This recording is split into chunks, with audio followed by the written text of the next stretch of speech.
सफर dragon spacecraft कर चुका है। 29 रीफ्लाइट्स इसने पूरी की हैं और इसके अलावा ड्रैगन कैप्सूल का जो सिक्योरिटी फीचर है वो सबसे सेफ माना जाता है। ड्रैगन कैप्सूल का सिक्योरिटी फीचर सेफ है। लॉन्च अबॉर्ट सिस्टम इसके अंदर है। उड़ान के दौरान गड़बड़ी होती है तो ये अलर्ट देता है, क्रू को रॉकेट से पूरी तरह से सेपरेट कर देता है, अलग कर देता है। एलएस में 8 सुपर ड्रैको इंजन्स लगे हुए हैं जो सुपर पावर जनरेट करते हैं। सुपर ड्रैको इंजन से 16,000 पाउंड का फोर्स जनरेट होता है और ड्रैगन कैप्सूल को गर्मी से बचाने के लिए जो थर्मल पावर सिस्टम है वो लगाया गया है, जिसमें PICAX हीट शील्ड लगी है जो कैप्सूल को भारी टेम्परेचर से बचाती है। री एंट्री के वक्त में दरअसल तेज गर्मी हो जाती है, कैप्सूल में जो जलने का खतरा होता है वो खत्म हो जाता है। कैप्सूल नेविगेशन और डॉकिंग के लिए जीपीएस और कैमरे का इस्तेमाल करता है। वह लिडार सेंसर का इस्तेमाल कर यह खुद को ऑटोमेटिकली ऑपरेट कर सकता है। इसके साथ ही ऑटोनोमस ऑपरेशन में एस्ट्रोनॉट्स चाहें तो मैनुअल मोड पर वो स्विच भी कर सकते हैं, खुद भी ऑपरेट कर सकते हैं। सूट सीट सिस्टम इसमें लगा हुआ है। आरामदायक सीट है, स्पेस सूट जिसमें आराम से एस्ट्रोनॉट्स बैठ सकते हैं। केबल स्पेस सूट की जो दाहिनी जांग है वहां से ये कनेक्ट करता है, जिससे लगातार हवा का और बिजली का कनेक्शन जो है वो बना रहता है सूट सीट सिस्टम में। स्पेस सूट आग से बचाने वाले नॉमेक्स जैसे मटेरियल से बना हुआ है जो सिक्योरिटी देता है तमाम एस्ट्रोनॉट्स को और उनकी सुरक्षित लैंडिंग जो है वो सुनिश्चित करता है। वहीं सुनीता विलियम्स के चचेरे भाई दिनेश रावल ने अपनी बहन की सकुशल वापसी के लिए दुआ की है, उन्होंने जो है प्रार्थना की है और क्या कुछ उन्होंने कहा है आपको सुनवाते हैं। सारा फैमिली, सुनीता की बहन, सुनीता की मम्मी, सुनीता के बड़े भाई और सुनीता के सभी संबंधी, अमेरिका रहते हुए हमारे सभी संबंधी, सब लोग बहुत खुश है और बहुत आतुरता से उनकी राह देख रहे हैं। सारा फैमिली, सुनीता की बहन, सुनीता की मम्मी, सुनीता के बड़े भाई और सुनीता के सभी संबंधी, अमेरिका रहते हुए हमारे सभी संबंधी, सब लोग बहुत खुश है और बहुत आतुरता से उनकी राह देख रहे हैं। और सुनीता विलियम्स की वापसी कैसे होगी, क्या कठिनाइयां आएंगी, तमाम चीजों को हम समझ रहे हैं। वैज्ञानिक मनीष जी हमारे साथ मौजूद हैं। मनीष जी, बहुत सारी कठिनाइयां अभी तक हमने देखी हैं कई सारे स्पेस मिशंस में, लेकिन ये एस्ट्रोनॉट सुनीता विलियम और बुच विलमोर प्रशांत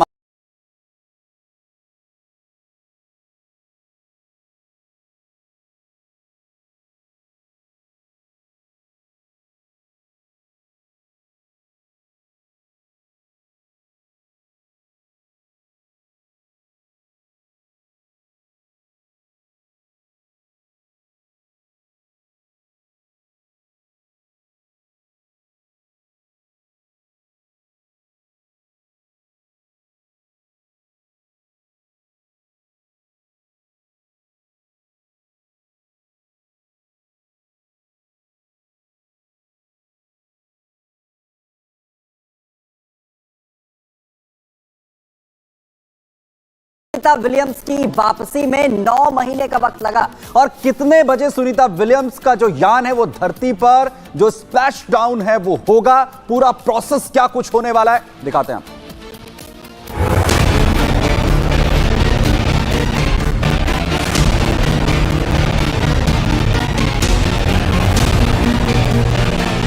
अंतरिक्ष में फंसे एस्ट्रोनॉट सुनीता विलियम्स और बुच विलमोर 9 महीने 13 दिन के बाद पृथ्वी पर लौट रहे हैं। उनके साथ इंटरनेशनल स्पेस स्टेशन में मौजूद क्रू 9 के 2 और एस्ट्रोनॉट निखेग और अलेक्जेंडर गुरबोनोव भी स्पेस स्टेशन से धरती के लिए रवाना हो गए हैं। बस चंद घंटे में सुनीता धरती पर वापस आ जाएंगी। ड्रैगन स्पेसक्राफ्ट सुबह 8:35 पर हैच यानी दरवाजा बंद हुआ। 10:35 पर स्पेसक्राफ्ट इंटरनेशनल स्पेस स्टेशन से अलग हुआ। 19 मार्च को सुबह लगभग 3:27 पर फ्लोरिडा के तट पर लैंड होगा। स्पेसक्राफ्ट को धरती पर आने में करीब 17 घंटे लगेंगे और इसमें मौसम के कारण बदलाव भी हो सकता है। 19 मार्च को सुबह 2:41 पर डीऑर्बिट बर्न शुरू होगा। कक्षा से उल्टी दिशा में स्पेसक्राफ्ट का इंजन फायर किया जाएगा और इसके बाद स्पेसक्राफ्ट की पृथ्वी के वातावरण में एंट्री होगी। सुबह 3:27 के करीब फ्लोरिडा के तट पर पानी में लैंडिंग होगी। पिछले 9 महीने से अंतरिक्ष में फंसी सुनीता विलियम्स की वापसी पहले भी हो सकती थी। ये सवाल सभी के जहन में है, मगर उससे पहले समझिए कि आखिर सुनीता किस मिशन पर गई थी और ऐसा क्या हुआ कि 9 महीने तक उनकी वापसी नहीं हो सकी। 5 जून 2024 को रात 8:22 पर स्टारलाइनर स्पेसक्राफ्ट लॉन्च हुआ था। सुनीता और विलमोर बोइंग और नासा के 8 दिन के जॉइंट मिशन पर गए थे। स्टारलाइनर स्पेसक्राफ्ट की एस्ट्रोनॉट्स को स्पेस स्टेशन तक ले जाकर फिर वापस लाने की क्षमता को टेस्ट करना लक्ष्य था। एस्ट्रोनॉट्स को स्पेस स्टेशन पर 8 दिन में रिसर्च और कई एक्सपेरिमेंट्स करने थे।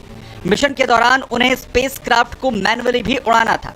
स्पेसक्राफ्ट 6 जून को रात 11:03 पर स्पेस स्टेशन पर पहुंचा था। इसे रात 9:45 पर पहुंचना था, लेकिन रिएक्शन कंट्रोल थ्रस्टर में परेशानी आ गई।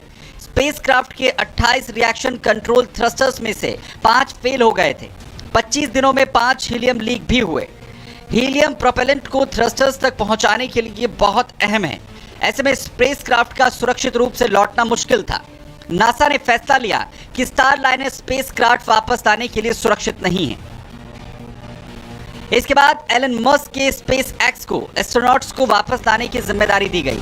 SpaceX का ड्रैगन स्पेसक्राफ्ट हर कुछ महीनों में 4 एस्ट्रोनॉट्स को स्पेस स्टेशन लेकर जाता है और वहां मौजूद पिछला क्रू स्पेस स्टेशन में पहले से पाक अपने स्पेसक्राफ्ट से वापस आ जाता है।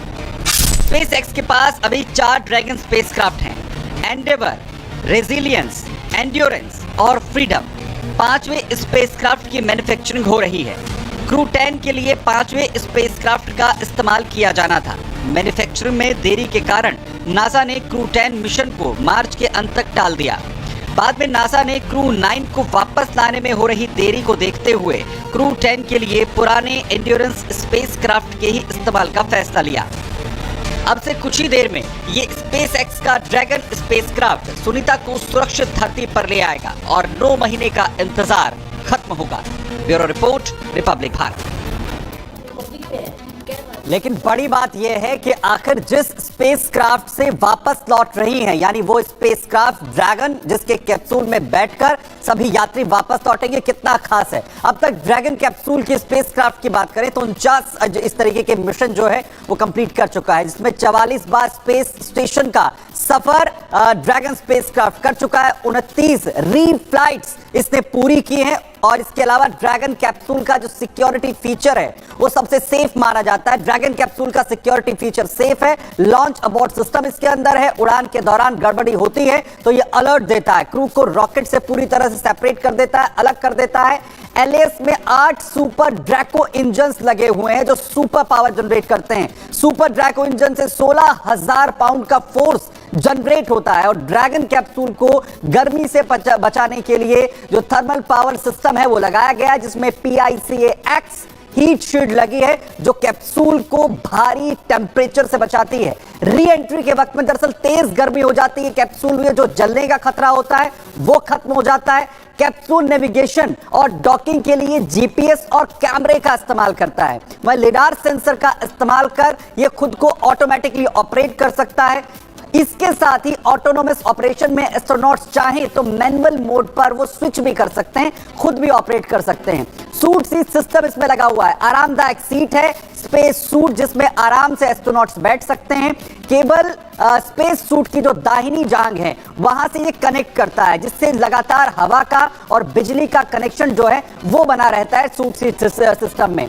स्पेस सूट आग से बचाने वाले नॉमेक्स जैसे मटेरियल से बना हुआ है जो सिक्योरिटी देता है तमाम एस्ट्रोनॉट्स को और उनकी सुरक्षित लैंडिंग जो है वो सुनिश्चित करता है। वहीं सुनीता विलियम्स के चचेरे भाई दिनेश रावल ने अपनी बहन की सकुशल वापसी के लिए दुआ की है, उन्होंने जो है प्रार्थना की है और क्या कुछ उन्होंने कहा है आपको सुनवाते हैं। सारा फैमिली, सुनीता की बहन, सुनीता की मम्मी, सुनीता के बड़े भाई और सुनीता के सभी संबंधी, अमेरिका रहते हुए हमारे सभी संबंधी सब लोग बहुत खुश है और बहुत आतुरता से उनकी राह देख रहे हैं। सारा फैमिली, सुनीता की बहन, सुनीता की मम्मी, सुनीता के बड़े भाई और सुनीता के सभी संबंधी, अमेरिका रहते हुए हमारे सभी संबंधी, सब लोग बहुत खुश है और बहुत आतुरता से उनकी राह देख रहे हैं। और सुनीता विलियम्स की वापसी कैसे होगी, क्या कठिनाइयां आएंगी, तमाम चीजों को हम समझ रहे हैं। वैज्ञानिक मनीष जी हमारे साथ मौजूद हैं। मनीष जी, बहुत सारी कठिनाइयां अभी तक हमने देखी हैं कई सारे स्पेस मिशंस में, लेकिन ये चुनौती कैसी रहने वाली है, क्योंकि धड़कनें दुनिया भर की बढ़ी हुई हैं। देखिए, सबसे पहले तो मैं बता दूं कि ये जो मॉड्यूल है ये इसकी चौथी फ्लाइट है। ये पहले भी 3 बार एस्ट्रोनॉट्स को स्पेस से ला चुका है। एलोन मस्क के सिस्टम की सबसे खास बात क्या होती है, वो रीयूजेबल होते हैं। तो एक तरीके से आप ये मान लीजिए ये मशीन 3 बार परफेक्ट काम कर चुकी है और चौथी बार इसको करना है, तो there is nothing new for this dragon. बिल्कुल, एक पार्ट। दूसरा, इस सिस्टम के अंदर सब कुछ कंप्यूटर कर रहा है। बिल्कुल। और वो एल्गोरिथम वो है जो 3 बार टेस्ट हो चुका है। वो एल्गोरिथम वो है जो 3 बार यही सब कुछ कर चुका है। तो मशीन के लिए कुछ नया नहीं है, एकदम टेस्टेड है और कंफर्म्ड सील लगी हुई है इसके ऊपर कि ये सबसे परफेक्ट सेटअप है। अब अनसर्टेनिटीज देखिए होती हैं। बिल्कुल। एग्जांपल मैं चंद्रयान का ही लूंगा। चंद्रयान 2 के टाइम पे इसरो वाज वेरी श्योर कि हम टचडाउन कर जाएंगे, लेकिन गड़बड़ हुई। बट चंद्रयान 3 में वी वर वेरी श्योर और हमने टचडाउन कर भी दिया। डिफरेंस ये था कि चंद्रयान 2 में जो अप्रोच थी वहां पे कुछ चीजों को अज्यूम कर लिया गया था, यार ये थोड़ी ना गलत होगी, और चंद्रयान 3 में ये अज्यूम किया था ये भी गलत होगी। तो सो ड्रैगन का जो केस है ये ऐसा है कि 3 बार ये जब जाके वापस लाया है और एस्ट्रोनॉट्स को ही लाया है और यही प्रोफाइल रहा है सदा, तो इसने वो सारी चीजें देखी हुई हैं ना। अब अपन ये अंडरस्टैंड करते हैं कि अभी हो क्या रहा है, इस वक्त क्या हो रहा है। अपन बातें कर रहे हैं लेकिन हो क्या रहा है, वो क्या कर रहे हैं। बिल्कुल, वो धरती के चक्कर काट रहे हैं।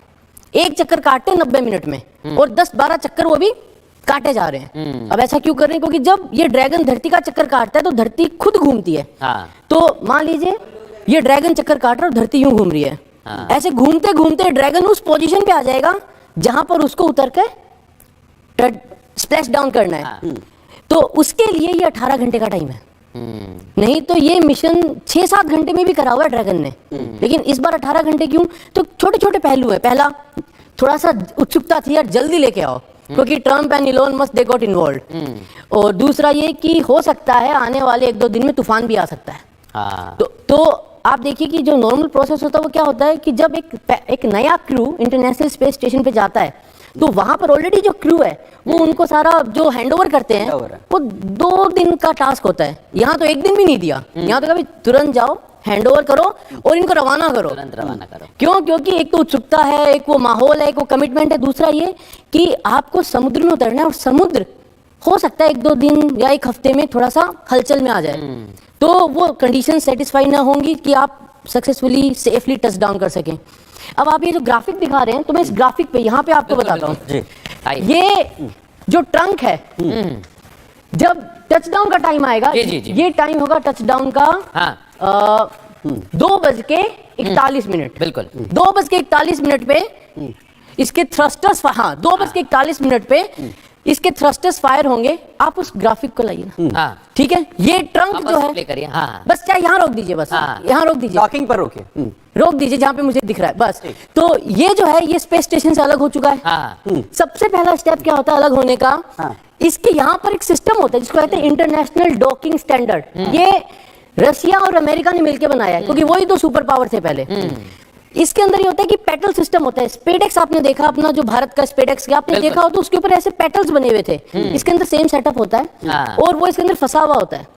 जब अनडॉकिंग हुई थी आज सुबह तो वो सिस्टम अलग हुआ और स्प्रिंग ने बहुत हल्का सा पुश दिया। अब यहाँ पे धरती पे स्प्रिंग का पुश शायद काम ना करे, लेकिन स्पेस है, उस पुश से ये तकरीबन 200 मीटर पीछे खिसक गया।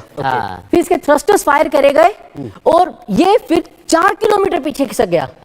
फिर इसके थ्रस्टर्स को फायर करके एक ऐसी सिचुएशन में ला दिया कि धरती के चारों तरफ घूमेगा, लेकिन अब ये इंटरनेशनल स्पेस स्टेशन से वापस टकरा नहीं सकता। जब ये री एंट्री करेगा तो ये ट्रंक वाला पार्ट जो है ये अलग हो जाएगा। यहाँ पर होती है इसके heat shield. Ablative heat shield कहते हैं उसको। खास बात उसकी, जब ये हीट शील्ड के साथ इस तरीके से एटमॉस्फेयर में घुसता है, यहाँ पे ये जो दिख रहा है ये प्लाज्मा, ये जो आपको दिख रहा है ना, ये आग सी लग रही है, प्लाज्मा है, यानी बहुत तेज गर्मी 1600 डिग्री से 2700 डिग्री तक टेम्परेचर पहुंच जाता है। और ये जो लेयर है ये उस गर्मी को लेके उड़ जाती है। अच्छा, एब्लेटिव है, उड़ जाती है। और ये जितनी ज्यादा उड़ के साइड में निशान लगाती है उसको माना जाता है कि ये एक ठप्पा है सक्सेस का। कि जितना ज्यादा इसके साइड में वो निशान होगा ना एब्लेशन का, मतलब ये उतना ही बड़ा योद्धा है। और ये 3 बार कर चुका है ऐसा। जब ये और आगे बढ़ेगा तो यहाँ पर जितनी ज्यादा हीट जनरेट हो रही है उतना ही ज्यादा एटमॉस्फेयर इसकी स्पीड को कम कर रहा है। स्पीड होगी 27,000 किलोमीटर प्रति घंटा। और वो स्पीड कम होते होते होते होते 5.5 किलोमीटर की हाइट पे इसके पैराशूट्स खुलेंगे और स्पीड को कर दिया जाएगा 120 मीटर पर सेकेंड। फिर 4 पैराशूट डिप्लॉय होंगे, स्पीड को कर दिया जाएगा 6 metre per second and then splash down. ये पूरा प्रोसेस होने वाला है और इस वक्त वो तैयारी कर रहे हैं इस पूरे प्रोसेस की। अभी 11 बज रहे हैं, अभी से 3 घंटा आप और जोड़ लीजिए, उसके बाद इसके थ्रस्टर्स फायर होंगे एंड देन जो विक्रम के टाइम का एक वो था ना पूरा माहौल था, बिल्कुल वैसे ही वो पूरा यहाँ पे 45 मिनट का एक वो थ्रिलर चालू होने वाला है। गजब का थ्रिलर है ये पूरा जो सिस्टम है जिस तरीके से काम कर रहा है, इसका जिक्र भी आपने किया, ये बहुत दिलचस्प है और इसमें और भी पहलू जो होंगे उस पर भी हम यहाँ पर आपसे बात करेंगे। लेकिन अंतरिक्ष की दुनिया में भारत का नाम जिस तरीके से रोशन करने वाली एक खास शख्सियत है सुनीता विलियम्स, जिनका इंतजार इस वक्त पूरी दुनिया कर रही है। बिल्कुल, नासा की जानी मानी अंतरिक्ष यात्री हैं जिन्होंने न सिर्फ अंतरिक्ष में कई सारे रिकॉर्ड्स बनाए हैं बल्कि दुनिया भर के युवाओं के लिए प्रेरणा का काम किया है। उनका सफर किसी फिल्मी कहानी से कम नहीं है। दिखाते हैं बिल्कुल।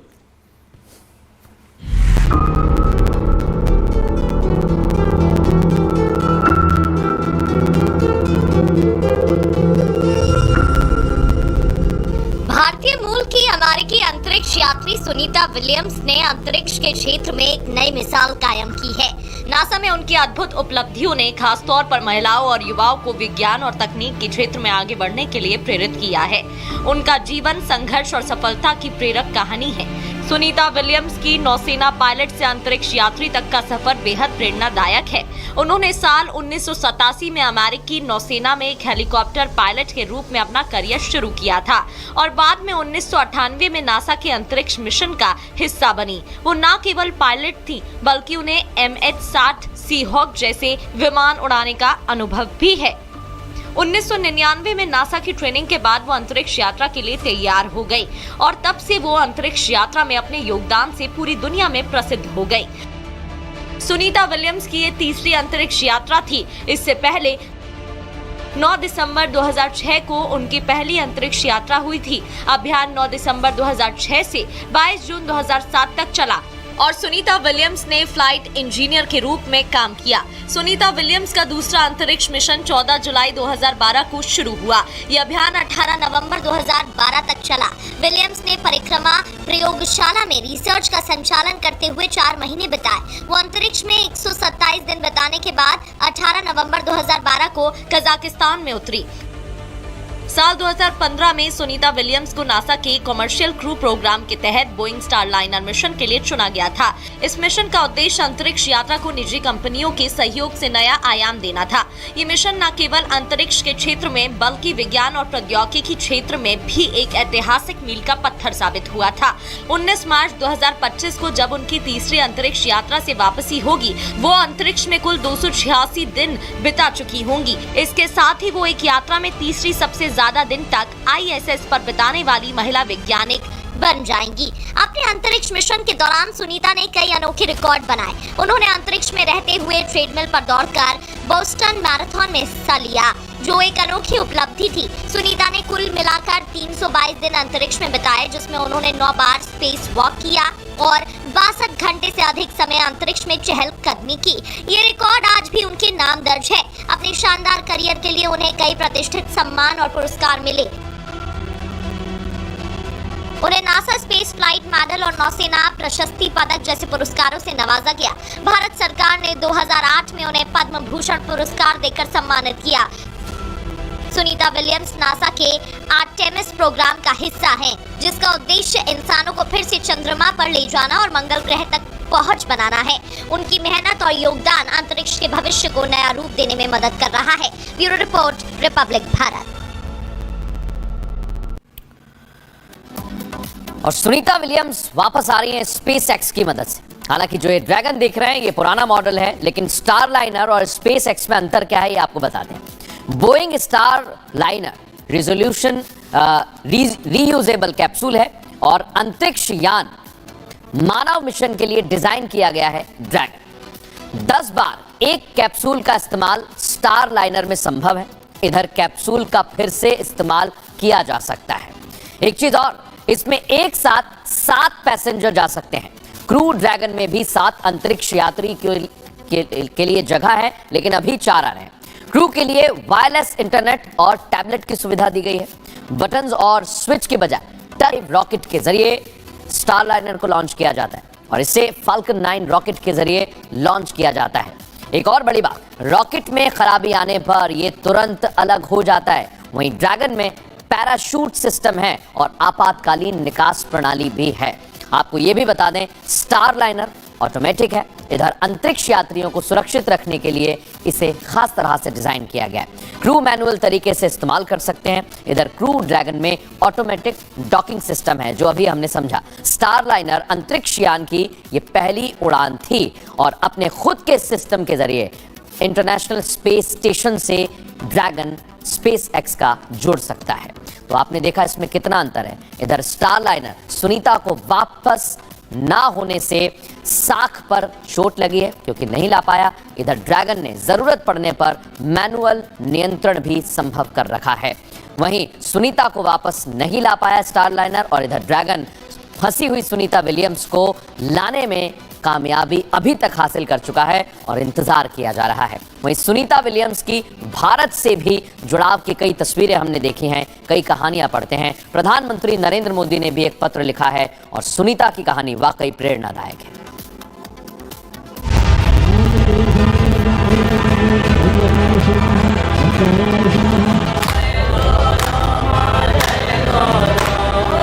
ये पूजा पाठ, हवन यज्ञ सब सुनीता विलियम्स की धरती पर सकुशल वापसी को लेकर हो रही है। क्योंकि सुनीता भले ही अमेरिकी नागरिक हों, लेकिन उनका भारत से खास रिश्ता है। वो भारत की बेटी हैं। गुजरात के मेहसाणा के झुलासन में पैतृक गांव में सुनीता की वापसी के लिए लंबे समय से प्रार्थना की जा रही है। 9 महीने के बाद उनके लौटने को लेकर गांव में काफी खुशी का माहौल है। साथ ही वो सुरक्षित वापस लौटे, इसके लिए परिवार वाले यज्ञ भी कर रहे हैं। सारा फैमिली, सुनीता की बहन, सुनीता की मम्मी, सुनीता के बड़े भाई और सुनीता के सभी संबंधी, अमेरिका रहते हुए हमारे सभी संबंधी, सब लोग बहुत खुश है और बहुत आतुरता से उनकी राह देख रहे हैं। हम लोग हमारे गांव में भी माता जी की प्रार्थना वगैरह शुरू कर दी हैं। बहुत ही खुशी का माहौल है। हमारे गांव की बेटी है और इसकी उपलब्धियां इतनी बड़ी है कि हम उसकी उपलब्धियों के बारे में सोचते हैं तो सोचते ही रह जाते हैं। हम भगवान से प्रार्थना करते हैं कि वो पृथ्वी पर सही सलामत वापस आए और वापस आने के बाद भी उसका स्वास्थ्य बहुत अच्छा रहे। जब भी वो भरने फिरने के लायक हो जाएंगे और हमारे देश में आने के लिए वो तैयार हो जाएंगे तो हमारे गांव के लोग और गांव के सभी लोग ऐसा चाहते हैं कि वो हमारे गांव में आए। हम उनका स्वागत करना चाहते हैं। आपको बता दें कि सुनीता विलियम्स का जन्म 19 सितंबर 1965 को अमेरिका के ओहियो राज्य के यूक्लिड शहर में हुआ था। उनके पिता डॉक्टर दीपक पंड्या और माता उर्सलीन बोनी हैं। उनके पिता मूल रूप से गुजरात के मेहसाणा जिले के झुलासन गांव से ताल्लुक रखते हैं। 1957 में वो मेडिकल की पढ़ाई के लिए अमेरिका गए और वहीं उर्सलीन से शादी की। सुनीता हमेशा भारत और भारतीय संस्कृति के प्रति अपनी विशेष स्नेह भावना व्यक्त करती रही हैं। साल 2007 में अपने पहले अंतरिक्ष मिशन पर जाते वक्त उन्होंने भारत के अहमदाबाद स्थित साबरमती आश्रम का दौरा किया था और अपने साथ अंतरिक्ष में भगवत गीता और भगवान गणेश की मूर्ति लेकर गई थी। ये प्रतीक उनके भारतीय मूल से उनके गहरे जुड़ाव को दर्शाते हैं। सुनीता के सम्मान में गांव की लाइब्रेरी और स्कूलों में कई योजनाएं चलाई जा रही हैं। जब भी वो किसी अंतरिक्ष मिशन पर जाती हैं तो गांव के लोग उनकी सुरक्षा और सफलता के लिए प्रार्थना करते हैं। अब जब वो तीसरी बार अंतरिक्ष से लौट रही हैं तो उनका पैतृक गांव फिर से उनकी कामयाबी का जश्न मनाने के लिए तैयार है। वहीं प्रधानमंत्री नरेंद्र मोदी ने भी भारत की बेटी सुनीता विलियम्स के नाम एक भावपूर्ण पत्र लिखकर उनकी सुरक्षित वापसी की कामना की है। इस पत्र को केंद्रीय मंत्री जितेंद्र सिंह ने सोशल मीडिया मंच एक्स पर साझा भी किया। पीएम ने अपने पत्र में लिखा, आपके लौटने के बाद हम आपको भारत में देखने के लिए उत्सुक हैं। भारत के लिए अपनी सबसे शानदार बेटियों में से एक की मेजबानी करना खुशी की बात होगी। कल सुबह सुनीता विलियम्स अपने साथियों के साथ धरती पर लैंड करेंगी और नासा के साथ साथ भारत में उनकी सकुशल वापसी को लेकर खासा उत्साह देखने को मिल रहा है। Bureau report, Republic Bharat. तो हर बीतते सेकंड के साथ इंतजार की जो घड़ियां हैं वो करीब आती नजर आ रही हैं और सुनीता विलियम अपने साथियों के साथ धरती पर वापस लौटेंगी।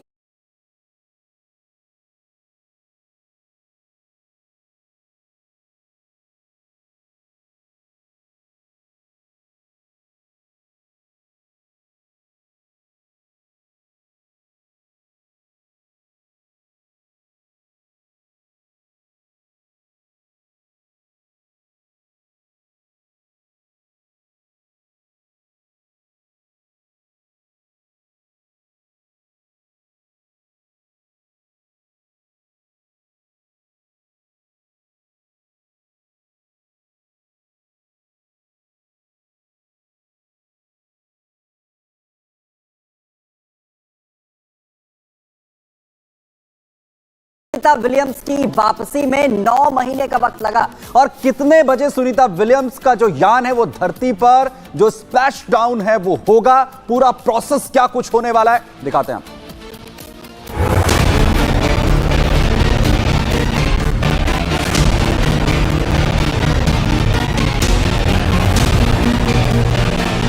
अंतरिक्ष में फंसे एस्ट्रोनॉट सुनीता विलियम्स और बुच विलमोर 9 महीने 13 दिन के बाद पृथ्वी पर लौट रहे हैं। उनके साथ इंटरनेशनल स्पेस स्टेशन में मौजूद क्रू 9 के 2 और एस्ट्रोनॉट निखेग और अलेक्जेंडर गुरबोनोव भी स्पेस स्टेशन से धरती के लिए रवाना हो गए हैं। बस चंद घंटे में सुनीता धरती पर वापस आ जाएंगी। ड्रैगन स्पेसक्राफ्ट सुबह 8:35 पर हैच यानी दरवाजा बंद हुआ। 10:35 पर स्पेसक्राफ्ट इंटरनेशनल स्पेस स्टेशन से अलग हुआ। 19 मार्च को सुबह लगभग 3:27 पर फ्लोरिडा के तट पर लैंड होगा। स्पेसक्राफ्ट को धरती पर आने में करीब 17 घंटे लगेंगे और इसमें मौसम के कारण बदलाव भी हो सकता है। 19 मार्च को सुबह 2:41 पर डीऑर्बिट बर्न शुरू होगा। कक्षा से उल्टी दिशा में स्पेसक्राफ्ट का इंजन फायर किया जाएगा और इसके बाद स्पेसक्राफ्ट की पृथ्वी के वातावरण में एंट्री होगी। सुबह 3:27 के करीब फ्लोरिडा के तट पर पानी में लैंडिंग होगी। पिछले 9 महीने से अंतरिक्ष में फंसी सुनीता विलियम्स की वापसी पहले भी हो सकती थी। ये सवाल सभी के जहन में है, मगर उससे पहले समझिए कि आखिर सुनीता किस मिशन पर गई थी और ऐसा क्या हुआ कि 9 महीने तक उनकी वापसी नहीं हो सकी। 5 जून 2024 को रात 8:22 पर स्टार लाइनर स्पेसक्राफ्ट लॉन्च हुआ था। सुनीता और विलमोर बोइंग और नासा के 8 दिन के जॉइंट मिशन पर गए थे। स्टार लाइनर स्पेसक्राफ्ट की एस्ट्रोनॉट्स को स्पेस स्टेशन तक ले जाकर फिर वापस लाने की क्षमता को टेस्ट करना लक्ष्य था। एस्ट्रोनॉट्स को स्पेस स्टेशन पर 8 दिन में रिसर्च और कई एक्सपेरिमेंट्स करने थे। मिशन के दौरान उन्हें स्पेसक्राफ्ट को मैन्युअली भी उड़ाना था। स्पेसक्राफ्ट 6 जून को रात 11:03 पर स्पेस स्टेशन पर पहुंचा था। इसे रात 9:45 पर पहुंचना था, लेकिन रिएक्शन कंट्रोल थ्रस्टर में परेशानी आ गई। स्पेसक्राफ्ट के 28 रिएक्शन कंट्रोल थ्रस्टर्स में से 5 फेल हो गए थे। 25 दिनों में 5 हीलियम लीक भी हुए। हीलियम प्रोपेलेंट को थ्रस्टर्स तक पहुंचाने के लिए बहुत अहम है। ऐसे में स्पेसक्राफ्ट का सुरक्षित रूप से लौटना मुश्किल था। नासा ने फैसला लिया कि स्टार लाइनर स्पेसक्राफ्ट वापस लाने के लिए सुरक्षित नहीं है। इसके बाद एलन मस्क के SpaceX को एस्ट्रोनॉट्स को वापस लाने की जिम्मेदारी दी गई। SpaceX का ड्रैगन स्पेसक्राफ्ट हर कुछ महीनों में 4 एस्ट्रोनॉट्स को स्पेस स्टेशन लेकर जाता है और वहां मौजूद पिछला क्रू स्पेस स्टेशन में पहले से पाक अपने स्पेसक्राफ्ट से वापस आ जाता है। SpaceX के पास अभी 4 ड्रैगन स्पेसक्राफ्ट हैं, एंडेवर, रेजिलियंस, एंड्योरेंस और फ्रीडम। 5वें स्पेसक्राफ्ट की मैन्युफैक्चरिंग हो रही है। क्रू 10 के लिए 5वें स्पेसक्राफ्ट का इस्तेमाल किया जाना था। मैन्युफैक्चरिंग में देरी के कारण नासा ने क्रू 10 मिशन को मार्च के अंत तक टाल दिया। बाद में नासा ने क्रू 9 को वापस लाने में हो रही देरी को देखते हुए क्रू 10 के लिए पुराने एंड्योरेंस स्पेसक्राफ्ट के ही इस्तेमाल का फैसला लिया। अब से कुछ ही देर में ये SpaceX का ड्रैगन स्पेसक्राफ्ट सुनीता को सुरक्षित धरती पर ले आएगा और 9 महीने का इंतजार खत्म होगा। Bureau report, Republic Bharat. लेकिन बड़ी बात यह है कि आखिर जिस स्पेसक्राफ्ट से वापस लौट रही हैं, यानी वो स्पेसक्राफ्ट ड्रैगन जिसके कैप्सूल में बैठकर सभी यात्री वापस लौटेंगे, कितना खास है। अब तक ड्रैगन कैप्सूल की स्पेसक्राफ्ट की बात करें तो 49 इस तरीके के मिशन जो है वो कंप्लीट कर चुका है, जिसमें 44 बार स्पेस स्टेशन का सफर ड्रैगन स्पेसक्राफ्ट कर चुका है। 29 रीफ्लाइट्स इसने पूरी की हैं और इसके अलावा ड्रैगन कैप्सूल का जो सिक्योरिटी फीचर है वो सबसे सेफ माना जाता है। ड्रैगन कैप्सूल का सिक्योरिटी फीचर सेफ है। लॉन्च अबॉर्ट सिस्टम इसके अंदर है। उड़ान के दौरान गड़बड़ी होती है तो ये अलर्ट देता है, क्रू को रॉकेट से पूरी तरह से सेपरेट कर देता है, अलग कर देता है। LS में 8 सुपर ड्रैको इंजन्स लगे हुए हैं जो सुपर पावर जनरेट करते हैं। सुपर ड्रैको इंजन से 16,000 पाउंड का फोर्स जनरेट होता है और ड्रैगन कैप्सूल को गर्मी से बचाने के लिए जो थर्मल पावर सिस्टम है वो लगाया गया है, जिसमें PICAX हीट शील्ड लगी है जो कैप्सूल को भारी टेम्परेचर से बचाती है। री एंट्री के वक्त में दरअसल तेज गर्मी हो जाती है, कैप्सूल में जो जलने का खतरा होता है वो खत्म हो जाता है। कैप्सूल नेविगेशन और डॉकिंग के लिए GPS और कैमरे का इस्तेमाल करता है। वह लिडार सेंसर का इस्तेमाल कर यह खुद को ऑटोमेटिकली ऑपरेट कर सकता है। इसके साथ ही ऑटोनोमस ऑपरेशन में एस्ट्रोनॉट्स चाहें तो मैनुअल मोड पर वो स्विच भी कर सकते हैं, खुद भी ऑपरेट कर सकते हैं। सूट सीट सिस्टम इसमें लगा हुआ है, आरामदायक सीट है, स्पेस सूट जिसमें आराम से एस्ट्रोनॉट्स बैठ सकते हैं। केबल स्पेस सूट की जो दाहिनी जांग है वहां से ये कनेक्ट करता है, जिससे लगातार हवा का और बिजली का कनेक्शन जो है वो बना रहता है सूट सीट सिस्टम में। स्पेस सूट आग से बचाने वाले नॉमेक्स जैसे मटेरियल से बना हुआ है जो सिक्योरिटी देता है तमाम एस्ट्रोनॉट्स को और उनकी सुरक्षित लैंडिंग जो है वो सुनिश्चित करता है। वहीं सुनीता विलियम्स के चचेरे भाई दिनेश रावल ने अपनी बहन की सकुशल वापसी के लिए दुआ की है, उन्होंने जो है प्रार्थना की है और क्या कुछ उन्होंने कहा है आपको सुनवाते हैं। सारा फैमिली, सुनीता की बहन, सुनीता की मम्मी, सुनीता के बड़े भाई और सुनीता के सभी संबंधी, अमेरिका रहते हुए हमारे सभी संबंधी सब लोग बहुत खुश है और बहुत आतुरता से उनकी राह देख रहे हैं। सारा फैमिली, सुनीता की बहन, सुनीता की मम्मी, सुनीता के बड़े भाई और सुनीता के सभी संबंधी, अमेरिका रहते हुए हमारे सभी संबंधी सब लोग बहुत खुश है और बहुत आतुरता से उनकी राह देख रहे हैं।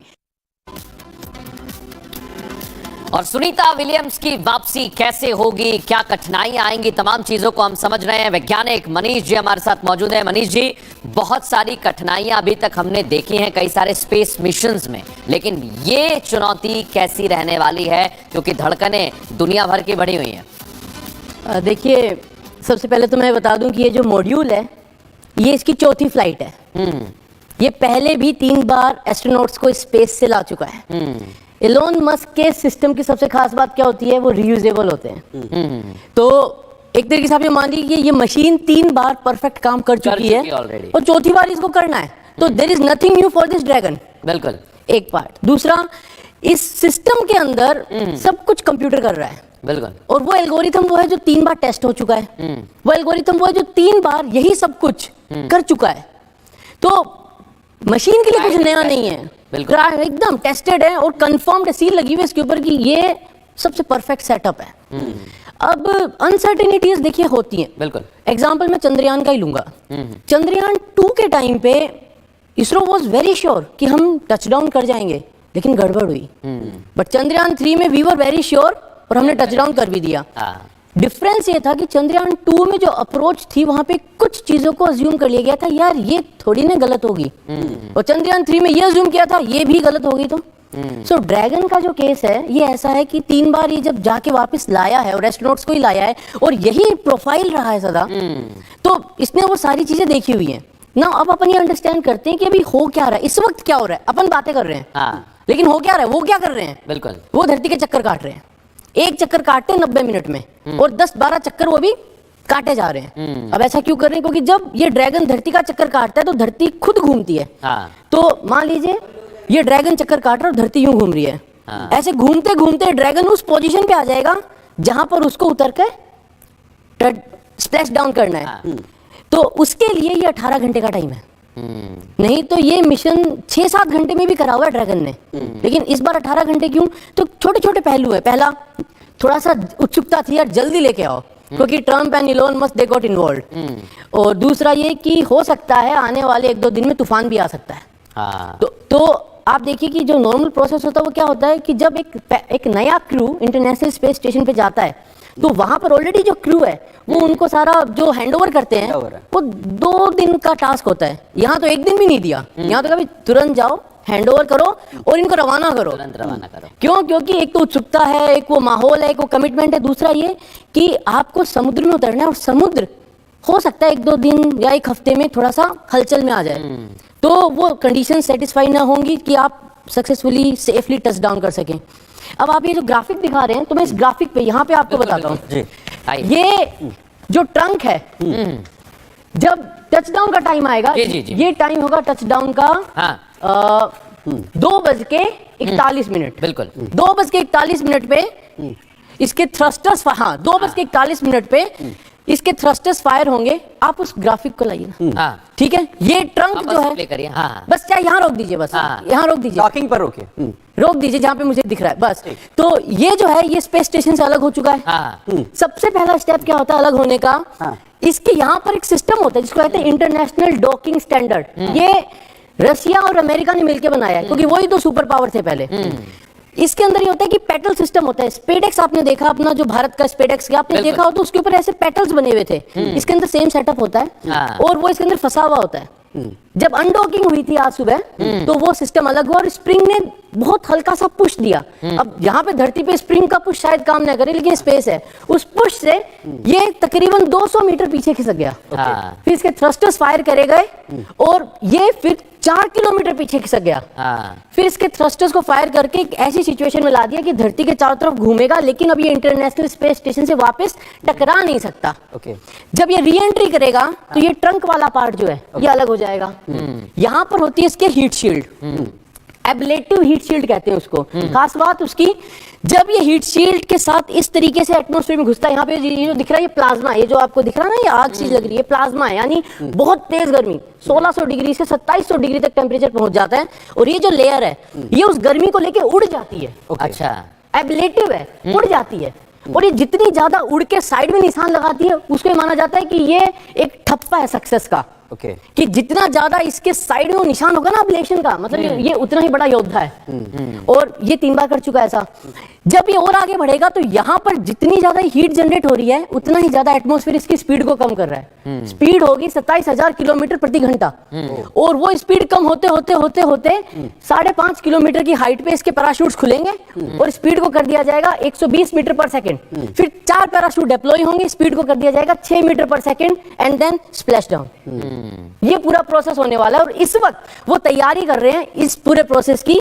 अभी 11 बज रहे हैं, अभी से 3 घंटा आप और जोड़ लीजिए, उसके बाद इसके थ्रस्टर्स फायर होंगे एंड देन जो विक्रम के टाइम का एक वो था ना पूरा माहौल था, बिल्कुल वैसे ही वो पूरा यहाँ पे 45 मिनट का एक वो थ्रिलर चालू होने वाला है। गजब का थ्रिलर है ये पूरा जो सिस्टम है जिस तरीके से काम कर रहा है, इसका जिक्र भी आपने किया, ये बहुत दिलचस्प है और इसमें और भी पहलू जो होंगे उस पर भी हम यहाँ पर आपसे बात करेंगे। लेकिन अंतरिक्ष की दुनिया में भारत का नाम जिस तरीके से रोशन करने वाली एक खास शख्सियत है सुनीता विलियम्स, जिनका इंतजार इस वक्त पूरी दुनिया कर रही है। बिल्कुल, नासा की जानी मानी अंतरिक्ष यात्री हैं जिन्होंने न सिर्फ अंतरिक्ष में कई सारे रिकॉर्ड्स बनाए हैं बल्कि दुनिया भर के युवाओं के लिए प्रेरणा का काम किया है। उनका सफर किसी फिल्मी कहानी से कम नहीं है। दिखाते हैं बिल्कुल।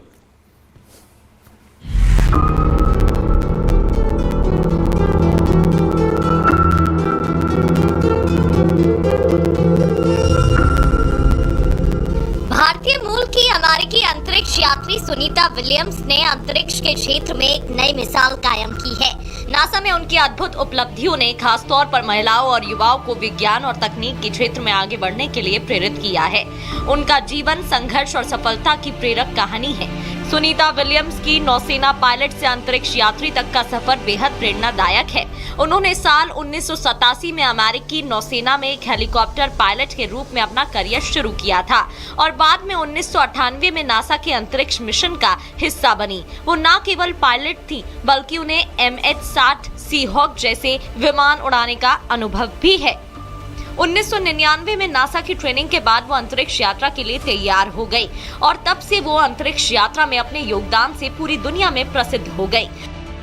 सुनीता विलियम्स की ये तीसरी अंतरिक्ष यात्रा थी। इससे पहले 9 दिसंबर 2006 को उनकी पहली अंतरिक्ष यात्रा हुई थी। अभियान 9 दिसंबर 2006 से 22 जून 2007 तक चला और सुनीता विलियम्स ने फ्लाइट इंजीनियर के रूप में काम किया। सुनीता विलियम्स का दूसरा अंतरिक्ष मिशन 14 जुलाई 2012 को शुरू हुआ। यह अभियान 18 नवंबर 2012 तक चला।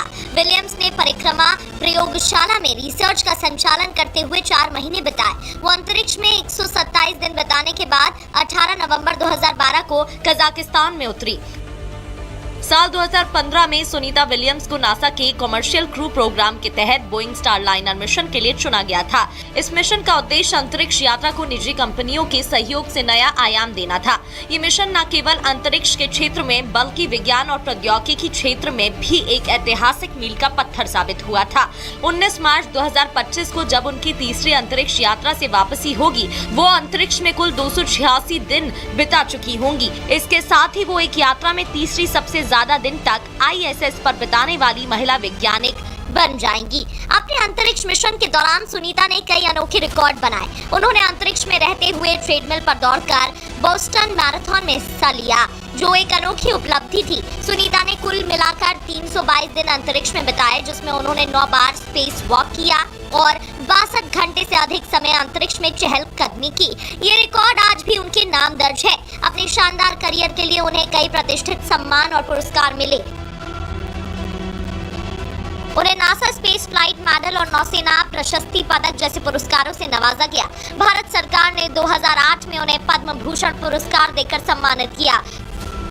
सुनीता विलियम्स नासा के आर्टेमिस प्रोग्राम का हिस्सा हैं, जिसका उद्देश्य इंसानों को फिर से चंद्रमा पर ले जाना और मंगल ग्रह तक पहुंच बनाना है।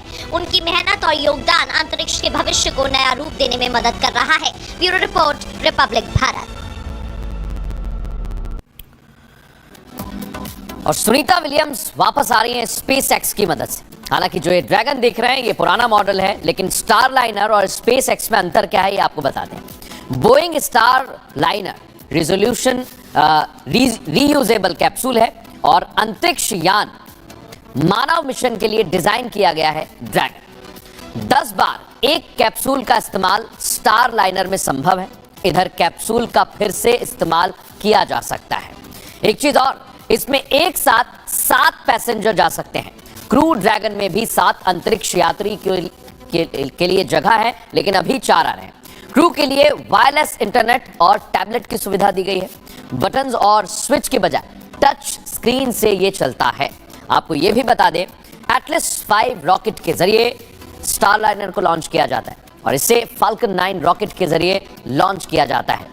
एक और बड़ी बात, रॉकेट में खराबी आने पर यह तुरंत अलग हो जाता है। वहीं ड्रैगन में पैराशूट सिस्टम है और आपातकालीन निकास प्रणाली भी है।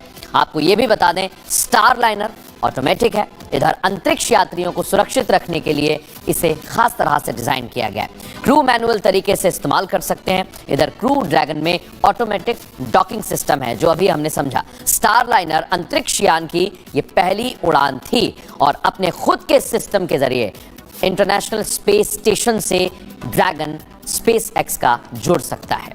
तो आपने देखा इसमें कितना अंतर है। इधर स्टारलाइनर सुनीता को वापस ना होने से साख पर चोट लगी है क्योंकि नहीं ला पाया। इधर ड्रैगन ने जरूरत पड़ने पर मैनुअल नियंत्रण भी संभव कर रखा है। वहीं सुनीता को वापस नहीं ला पाया स्टारलाइनर और इधर ड्रैगन फंसी हुई सुनीता विलियम्स को लाने में कामयाबी अभी तक हासिल कर चुका है और इंतजार किया जा रहा है। वहीं सुनीता विलियम्स की भारत से भी जुड़ाव की कई तस्वीरें हमने देखी हैं, कई कहानियां पढ़ते हैं। प्रधानमंत्री नरेंद्र मोदी ने भी एक पत्र लिखा है और सुनीता की कहानी वाकई प्रेरणादायक है।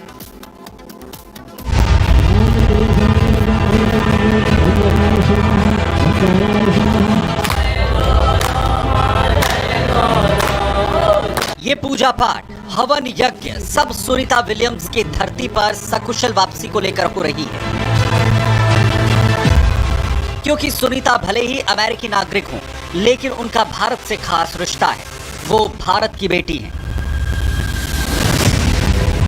गुजरात के मेहसाणा के झुलासन में पैतृक गांव में सुनीता की वापसी के लिए लंबे समय से प्रार्थना की जा रही है। 9 महीने के बाद उनके लौटने को लेकर गांव में काफी खुशी का माहौल है।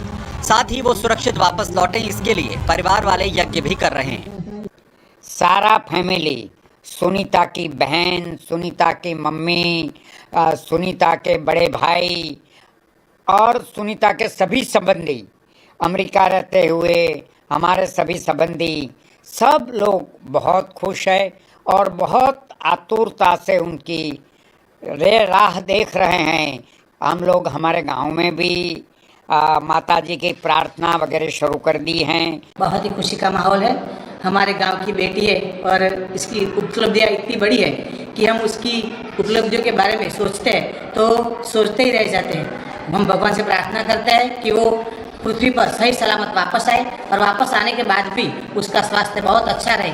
जब भी वो भरने फिरने के लायक हो जाएंगे और हमारे देश में आने के लिए वो तैयार हो जाएंगे तो हमारे गांव के लोग और गांव के सभी लोग ऐसा चाहते हैं कि वो हमारे गांव में आए। हम उनका स्वागत करना चाहते हैं। आपको बता दें कि सुनीता विलियम्स का जन्म 19 सितंबर 1965 को अमेरिका के ओहियो राज्य के यूक्लिड शहर में हुआ था। उनके पिता डॉक्टर दीपक पंड्या और माता उर्सलीन बोनी हैं। उनके पिता मूल रूप से गुजरात के मेहसाणा जिले के झुलासन गांव से ताल्लुक रखते हैं। 1957 में वो मेडिकल की पढ़ाई के लिए अमेरिका गए और वहीं उर्सलीन से शादी की। सुनीता हमेशा भारत और भारतीय संस्कृति के प्रति अपनी विशेष स्नेह भावना व्यक्त करती रही हैं। साल 2007 में अपने पहले अंतरिक्ष मिशन पर जाते वक्त उन्होंने भारत के अहमदाबाद स्थित साबरमती आश्रम का दौरा किया था और अपने साथ अंतरिक्ष में भगवत गीता और भगवान गणेश की मूर्ति लेकर गई थी। ये प्रतीक उनके भारतीय मूल से उनके गहरे जुड़ाव को दर्शाते हैं। सुनीता के सम्मान में गांव की लाइब्रेरी और स्कूलों में कई योजनाएं चलाई जा रही हैं। जब भी वो किसी अंतरिक्ष मिशन पर जाती हैं तो गांव के लोग उनकी सुरक्षा और सफलता के लिए प्रार्थना करते हैं। अब जब वो तीसरी बार अंतरिक्ष से लौट रही हैं तो उनका पैतृक गांव फिर से उनकी कामयाबी का जश्न मनाने के लिए तैयार है। वहीं प्रधानमंत्री नरेंद्र मोदी ने भी भारत की बेटी सुनीता विलियम्स के नाम एक भावपूर्ण पत्र लिखकर उनकी सुरक्षित वापसी की कामना की है। इस पत्र को केंद्रीय मंत्री जितेंद्र सिंह ने सोशल मीडिया मंच एक्स पर साझा भी किया। पीएम ने अपने पत्र में लिखा, आपके लौटने के बाद हम आपको भारत में देखने के लिए उत्सुक हैं। भारत के लिए अपनी सबसे शानदार बेटियों में से एक की मेजबानी करना खुशी की बात होगी। कल सुबह सुनीता विलियम्स अपने साथियों के साथ धरती पर लैंड करेंगी और नासा के साथ साथ भारत में उनकी सकुशल वापसी को लेकर खासा उत्साह देखने को मिल रहा है। Bureau report, Republic Bharat.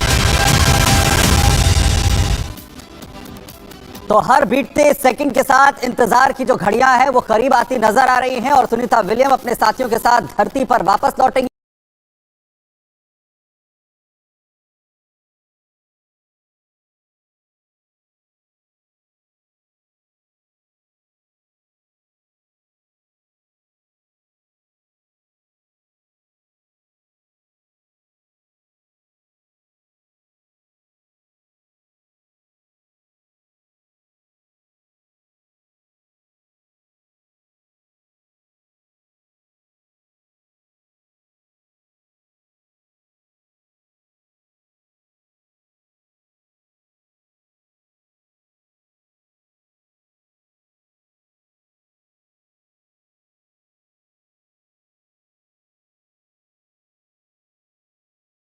Sunita Williams की वापसी में 9 महीने का वक्त लगा। और कितने बजे सुनीता विलियम्स का जो यान है वो धरती पर जो स्प्लैश डाउन है वो होगा, पूरा प्रोसेस क्या कुछ होने वाला है दिखाते हैं।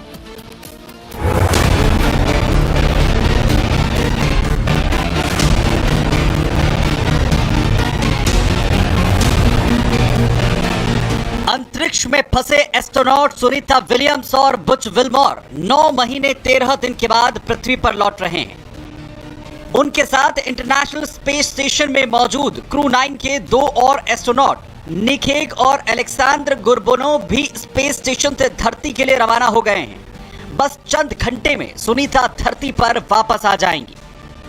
ड्रैगन स्पेसक्राफ्ट सुबह 8:35 पर हैच यानी दरवाजा बंद हुआ। 10:35 पर स्पेसक्राफ्ट एंड ये बहुत सेफ है। ये ऐसा नहीं कि ये पहली बार हो रहा है। एंड इसमें टोटल 7 एस्ट्रोनॉट्स री एंट्री कर सकते हैं। अभी तो 4 ही आ रहे हैं। एंड ये काउंटडाउन स्टार्ट हुआ है और अप्रोक्सीमेटली 3:27 ये इसमें पैराशूट से इसको डीऑर्बिटिंग करके उसको लैंड किया जाएगा ओशन के ऊपर। रेडुरा सर, ये भी बताइएगा थोड़ा कि जो कहा यह जा रहा है कि जब जो है रीऑर्बिटिंग का या फिर री एंट्री की शुरुआत यहाँ पर होती है, वो सबसे ज़्यादा क्रूशियल मोमेंट होता है। उस वक्त में किसी खास एंगल से जो स्पेसक्राफ्ट है उसकी एंट्री होती है, उसके लिए पर्टिकुलर एंगल पर जो है एंट्री करवानी ज़रूरी होती है। अदरवाइज जो रिपरकशंस हैं वो हो सकते हैं, स्पेसक्राफ्ट जो है वो स्पेस में खो सकता है, वो बर्न्ट हो सकता है, एस्ट्रोनॉट्स को जो है वो नुकसान हो सकता है। वो क्या स्पेसिफिक सिचुएशंस हैं जिसका खास ख्याल जो है उस वक्त रखा जाता है? ये जो ड्रैगन स्पेसक्राफ्ट है, इसमें 2 पार्ट होते हैं, ट्रंक होते हैं और इसके शटल होते हैं। तो ये जब री एंट्री करते हैं ओनली शटल रहते हैं, उसमें ओनली शटल रहते हैं। और इसमें जो री एंट्री के टाइम में जो टेम्परेचर जो होता है वो करीब 7000 फ़ारेनहाइट तक होते हैं। 7000 फ़ारेनहाइट इज ह्यूज टेम्परेचर। तो फायरबॉल ही दिखते हैं, मतलब एस्ट्रोनॉट अंदर में रहेंगे तो बाहर से उनको फायरबॉल ही दिखते हैं। इतना ज़्यादा टेम्परेचर होता है फ्रिक्शन के लिए, क्योंकि री एंट्री जब एटमॉस्फेयर में होते हैं सबसे ज़्यादा बर्निंग वहीं पे होते हैं। इन्हीं मटेरियल्स हम देखते हैं कि वो पूरा बर्न हो जाते हैं। तो लेकिन ये जो स्पेस शटल्स होते हैं, स्पेशल हीट शील्ड्स होते हैं इसमें, एंड वो सबसे ज़्यादा इम्पोर्टेंट है कि इसकी मैन्यूवर करना इस टेम्परेचर को एंड उसको सक्सेसफुली लैंड करना। हमने मिशअप होते हुए देखे हैं पहले कल्पना चावला के टाइम री एंट्री के टाइम में। लेकिन ये ड्रैगन जो है ये टेस्टेड है, बहुत बार इसको रीयूज किया गया। और इसके जो हीट शील्ड्स जो है वो ये इस टेम्परेचर को झेल सकते हैं, 7000 डिग्री फ़ारेनहाइट के बियॉन्ड दैट इसको झेल सकते हैं। एंड इसमें थ्रस्टर्स लगे हुए, डिफरेंट टाइप्स ऑफ थ्रस्टर्स लगे हुए इसको मैन्यूवर करने के लिए। एंड फाइनली इसको जो ओशन के ऊपर स्प्लैशिंग होगा वो पैराशूट के द्वारा होते हैं इसमें। तो बिल्कुल, तो ये आखिरी वक्त की वो चुनौतियां हैं जिसका खास ख्याल रखने की जरूरत यहां पर पड़ती है। वापस मैं आप दोनों के पास सर यहां पर लौटूंगा, लेकिन आपको बताएं कि सुनीता विलियम्स जो अंतरिक्ष में फंसी थी, उनके साथ ये पहली बार नहीं है। पहले भी अंतरिक्ष में सुनीता विलियम्स जो है फंस चुकी है। 2006-7 में पहली यात्रा में उनकी जो वापसी है वो अटक गई थी। उस वक्त भी वो तय वक्त पर वापसी नहीं कर पाई थी। सुनीता तब 6 से अधिक महीने ISS पर रही थी, जो इंटरनेशनल स्पेस स्टेशन है। वही नासा अटलांटिस अंतरिक्ष यान का उस वक्त में इस्तेमाल कर रहा था। वहीं यान के जो बाहरी सुरक्षा कवच है उसमें दरार आ गई थी, जिस वजह से उनकी जान को खतरा हो सकता था। इसके बाद अंतरिक्ष केंद्र के कंप्यूटर्स में भी खराबी आई थी, दिक्कतें कंप्यूटर्स में भी हुई थी। सोलर पैनल्स की 4 बार मरम्मत करने की उस वक्त कोशिश की गई थी। और इसी यात्रा के दौरान स्पेस वॉक का रिकॉर्ड जो उनके नाम है वो उन्होंने अपनी इस यात्रा के दौरान बनाया था। और इस दौरान सुनीता 4 बार स्पेस वॉक पर गई थी, 4 बार उन्होंने स्पेस वॉक किया था। तो वहीं जहां एक तरफ एस्ट्रोनॉट सुनीता विलियम्स और बुच विल्मर प्रशांत महासागर में सुरक्षित उतरेंगे, तो वो 9 महीने से ज्यादा वक्त तक वहां पर रहे हैं, लेकिन उनकी धरती पर वापसी कोई आसान नहीं होने वाली है। वो कौन सी चुनौतियां हैं जिनका सामना सुनीता विलियम्स और बुच विल्मर को करना है, और नासा के सामने वो कौन कौन से चैलेंजेस आखिरी वक्त में रहने वाले, दिखाते हैं आपको।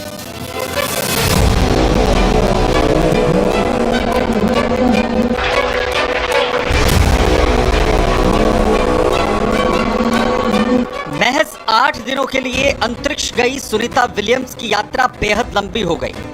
चंद घंटे में सुनीता धरती पर होंगी। भारत में सुनीता के लिए प्रार्थनाओं का दौर शुरू हो गया।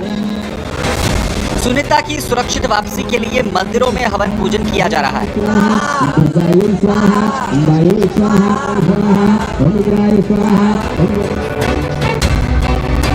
हालांकि सुनीता की धरती धरती वापसी की राह इतनी आसान नहीं है। इतने लंबे समय तक अंतरिक्ष में रहने के बाद सुनीता को काफी परेशानियों का सामना करना पड़ेगा।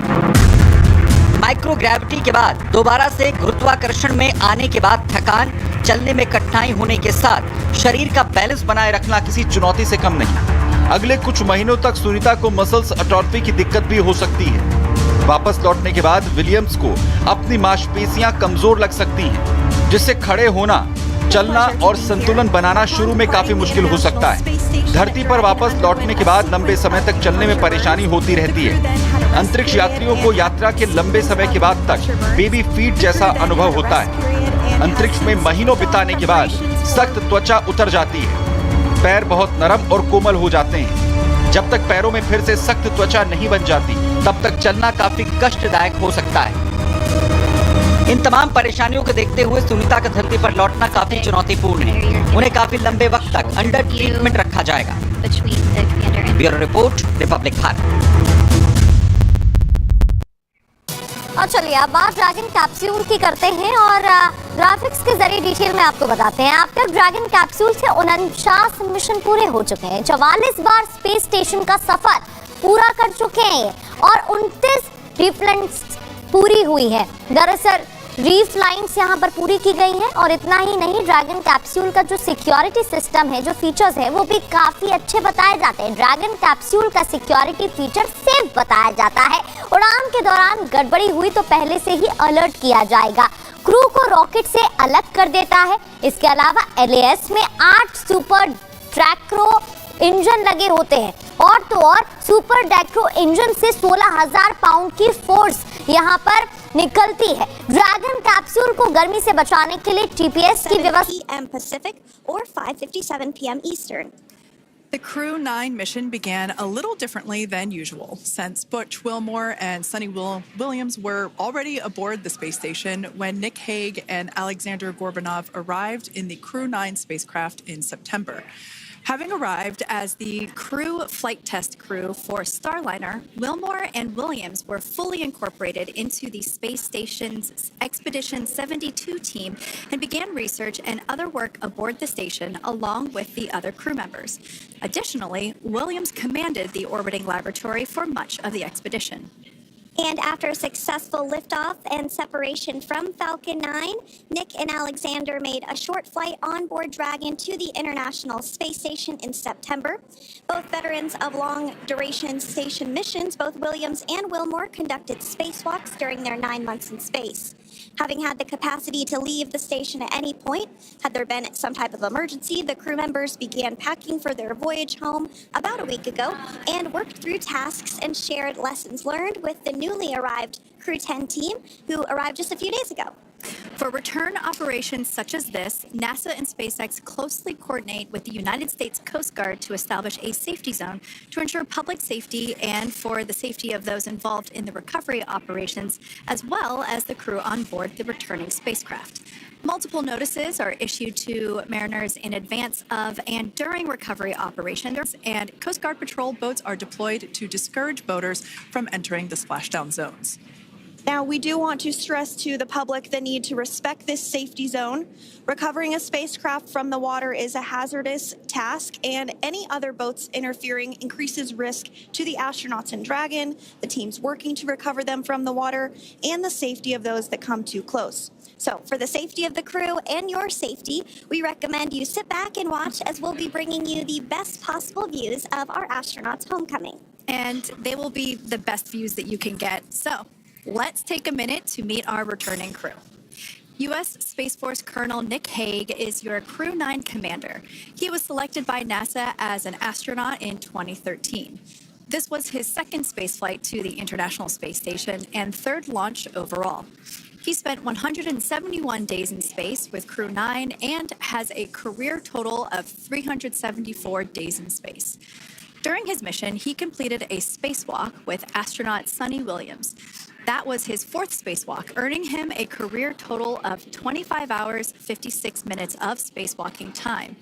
Before Crew 9, Hague previously served as a crew member of Expedition 59 and 60 back in 2019. He flew with Alexei Ovchinin and NASA's Christina Cook. So this is his second time sharing the space station with Ovchinin. The Kansas native is a test pilot of a distinguished graduate of the United States Air Force Academy. Nick spent 5 months in Iraq in support of Operation Iraqi Freedom. He voluntarily transferred from the United States Air Force to U.S. Space Force in 2021 and is an active colonel. His wife, Katie, is a retired U.S. Air Force colonel, and they have 2 sons. NASA astronaut Sunny Williams is a mission specialist for Crew 9. This was her 3rd visit to the space station. She originally launched aboard Boeing Starliner spacecraft and arrived at the space station on June 6th. And it looks like we're beginning to get some views inside the spacecraft, overlooking the shoulders of the crew on board Dragon. We'll continue to bring you those views throughout the day and views throughout Splashdown this afternoon rather. But to jump back into a little bit more about Sunny, she became an Expedition 71-72 crew member, and she logged 286 days in space on this mission. But she actually has a total of 608 days in space, the second most time in space by a U.S. astronaut. Former NASA astronaut Peggy Whitson ranks first for the U.S. with 675 days in space. She conducted 2 spacewalks and has completed 9 over the course of her career for a total of 62 hours and 6 minutes of spacewalking time. She ranks 4th on the list of cumulative time spacewalking by a female astronaut. And she has flown on 4 different spacecraft types, including the Space Shuttle, Soyuz, Starliner, and now Dragon. Previously, she served on Expedition 14 and 15 in 2006 and 2007, and again with Expedition 32 and 33 in 2012. She's a retired U.S. Navy captain and is a proud graduate of the U.S. Naval Academy. NASA astronaut Butch Willmore is also serving as a mission specialist today. This is his 3rd spaceflight and, just like Sunny, logged 286 days in space. He conducted 1 spacewalk and completed 5 over the course of his career, earning him a total spacewalking time of 21 hours, 2 minutes. He's flown on 4 different spacecraft types throughout his career: the Space Shuttle, Soyuz, Starliner, and now Dragon. Previously, the Mount Juliet, Tennessee native served on STS-129 in 2009 and Expedition 41 and 42 from 2014 to 2015. Willmore is also a retired captain in the U.S. Navy. And Alexander Gorbanov is a 3rd mission specialist serving on today's mission. Crew 9 was his very first spaceflight to the space station, earning him a total of 171 days in space over the course of his career. Gorbanov, along with Nick Hague, saw the arrival of 4 visiting vehicles and saw the departure of 4 as well. The duo orbited the Earth more than 2,700 times during their mission. Before his cosmonaut selection in 2018, Gorbanov worked as an engineer for a rocket space corporation and helped support cargo spacecraft launches from the Baikonur Cosmodrome in Kazakhstan. To prepare for upcoming events, Dragon is currently doing a couple of things autonomously. First, it's isolating the thermal control system fluid loops from the radiator. This system is what will help keep the internal temperature of Dragon very comfortable for Nick, Sunny, Butch, and Alexander during the re-entry phase. Dragon is also initiating separation of the claw mechanism, which will terminate data, power, and fluid connections between the spacecraft and the trunk in preparation for that trunk separation that I mentioned earlier. Now, as we saw before, we are hoping to get more views inside of the Dragon capsule. We will bring those, of course. We want to see more of our 4 crew members. But now a bit more of the Dragon Freedom capsule. It has flown on several missions for NASA. It first launched April 27th, 2022.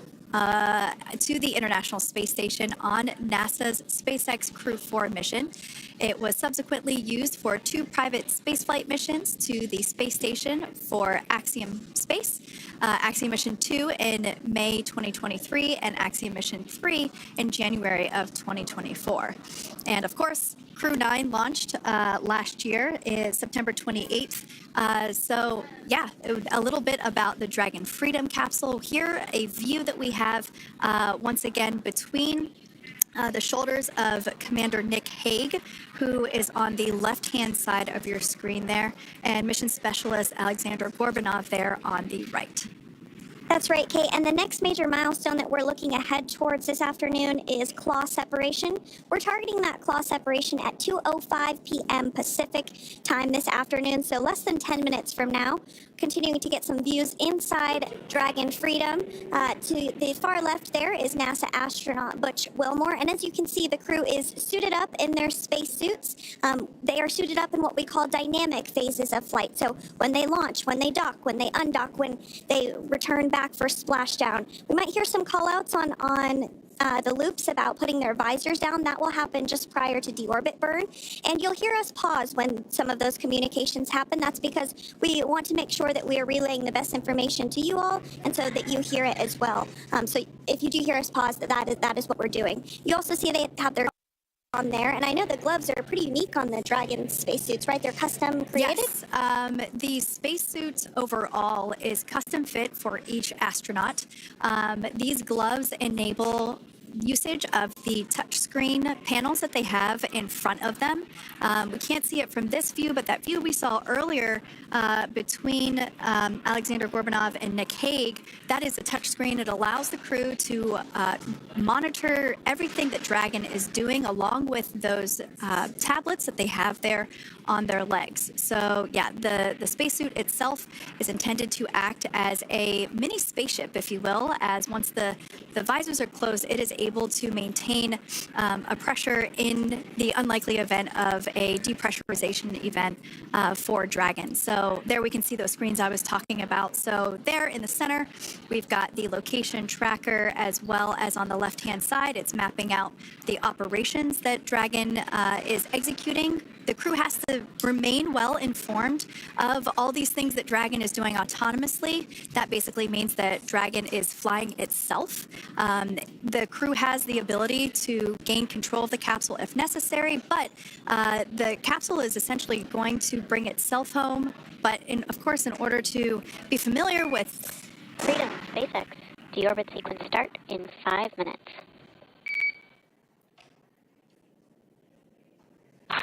Freedom capsule. And so we did hear that call out for the deorbit sequence start to begin here in 5 minutes. That call from the ground came from the core, or crew operations resource engineer here in Hawthorne, mission control just behind us, and that went up to Commander Nick Hague. He's going to be doing the majority of the communications during the flight downhill today through Splashdown, and they'll be communicating with the core all along the way. Now, we did mention that they are flying on Crew Dragon Freedom. The naming of spacecraft has gone all the way back to the very beginning of this human spaceflight program. This is a nod to Alan Shepard naming his spacecraft Freedom 7 during the Mercury program. And so the crew that first flew up on Freedom a few years ago had the opportunity to name this Dragon, and they named it Freedom. That was Crew 4 that was the first flyers on this spacecraft. It's also flown for Axiom Mission 2 and 3, and then, of course, today for Crew 9 as well. Yeah, actually, fun fact about this particular capsule, of those 4 missions that Sandra just mentioned, we have seen daytime splashdowns for 2 of those. Today will mark the third of the third daytime splashdown. So there's something lucky about this particular capsule that gets daytime splashdowns. Nighttime is great because we can see even more clearly the capsule streaking through, but I personally love the daylight views because we really get even better views of the recovery team operations during that phase of the mission. Yes, absolutely. And if you follow along with our missions, you'll know that sometimes weather is a watch item when it comes to undocking and splashdown. We do splashdown in the water, so we want to ensure that parameters like wave heights and wind speeds and precipitation, lightning, all of that is looking good for the crew and the safety of those recovery personnel. And today the weather is just pristine. We got off of space station on the very first attempt. So I'm joking around and saying that it was because it was St. Patrick's Day and we got really lucky with the weather. I wouldn't disagree with that. Speaking of weather, we will be hearing from Core probably around 2:20-ish. Typically, before we enter the period of loss of signal or LOS, we will hear an entry briefing from the core, the Crew Operations Resource Engineer, and they will deliver important information like updated anticipated splashdown and loss of signal times to the crew, as well as the wave height and wind speed. So we'll be standing by to listen in on those. Like I said, that will happen shortly after. Typically after trunk separation. I can't quite remember if it's before or after deorbit burn. It must be before. But in any case, we'll be hearing all of that coming from core. In fact, that individual is seated there in the room on your screen. That is SpaceX Mission Control in Hawthorne, California. That room is located just over our shoulders, and that is where Dragon operators are standing by on console, monitoring the progress of Dragon as it continues its way home. It's been, at the point of splashdown, it'll be about 17 hours since Dragon undocked from the International Space Station. The team there in mission control, there are multiple teams, in fact, and they cycle through shifts to ensure that everybody gets the required rest and sleep periods, just like the astronauts on board. And that Crew Operations and Resource Engineer is seated there in the room, and that, like Sandra said, is the primary voice that we will be hearing communicate from the SpaceX team to the crew on board. That's right. And so it looks like we're about 3 minutes or so from the claw separation portion of today's flight. The claw is a portion on the spacecraft that holds the trunk to Dragon. Following claw separation, we're going to jettison or remove that trunk because it's no longer needed. The trunk has solar arrays on it that provides power to the Dragon spacecraft. But now that we're beginning the reentry process, we need to go ahead and jettison that trunk and able to expose the heat shield, which is really going to do the heavy lifting as Crew 9 re-enters the Earth's atmosphere. They come in at 17,500 miles per hour, so they really need to ensure that that heat shield absorbs that heat, and there's... Deorbit sequence start.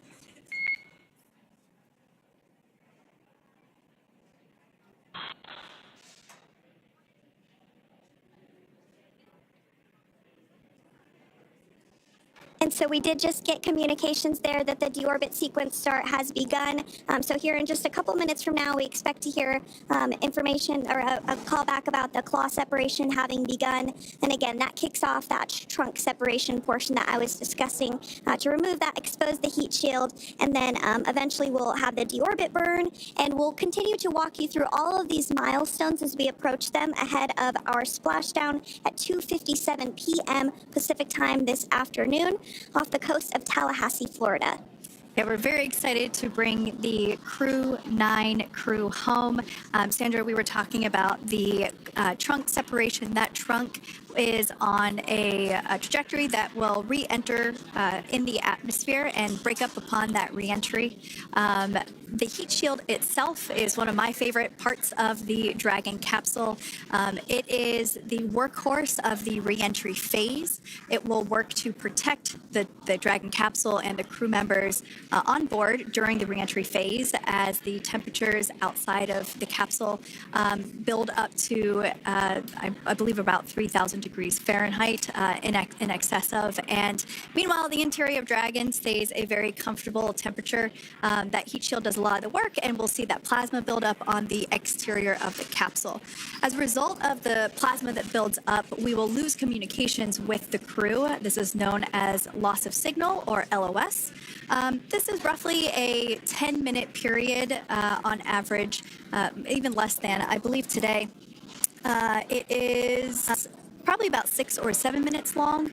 It kind of depends on the mission, and it happens for every Dragon capsule that re-enters the atmosphere. Due to that plasma buildup, we're not able to communicate or command the capsule, so we stand by while we wait to regain communication after we pass through that period of loss of signal and get what's known as AOS, or acquisition of signal.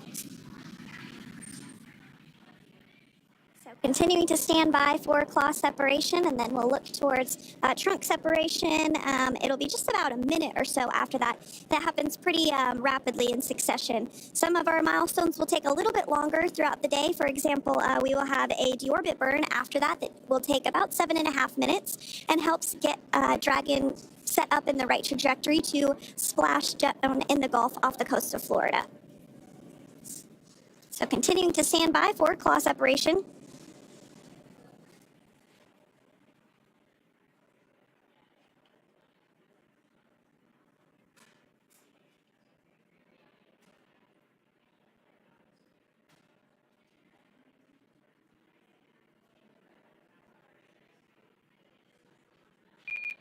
Nominal trunk jettison.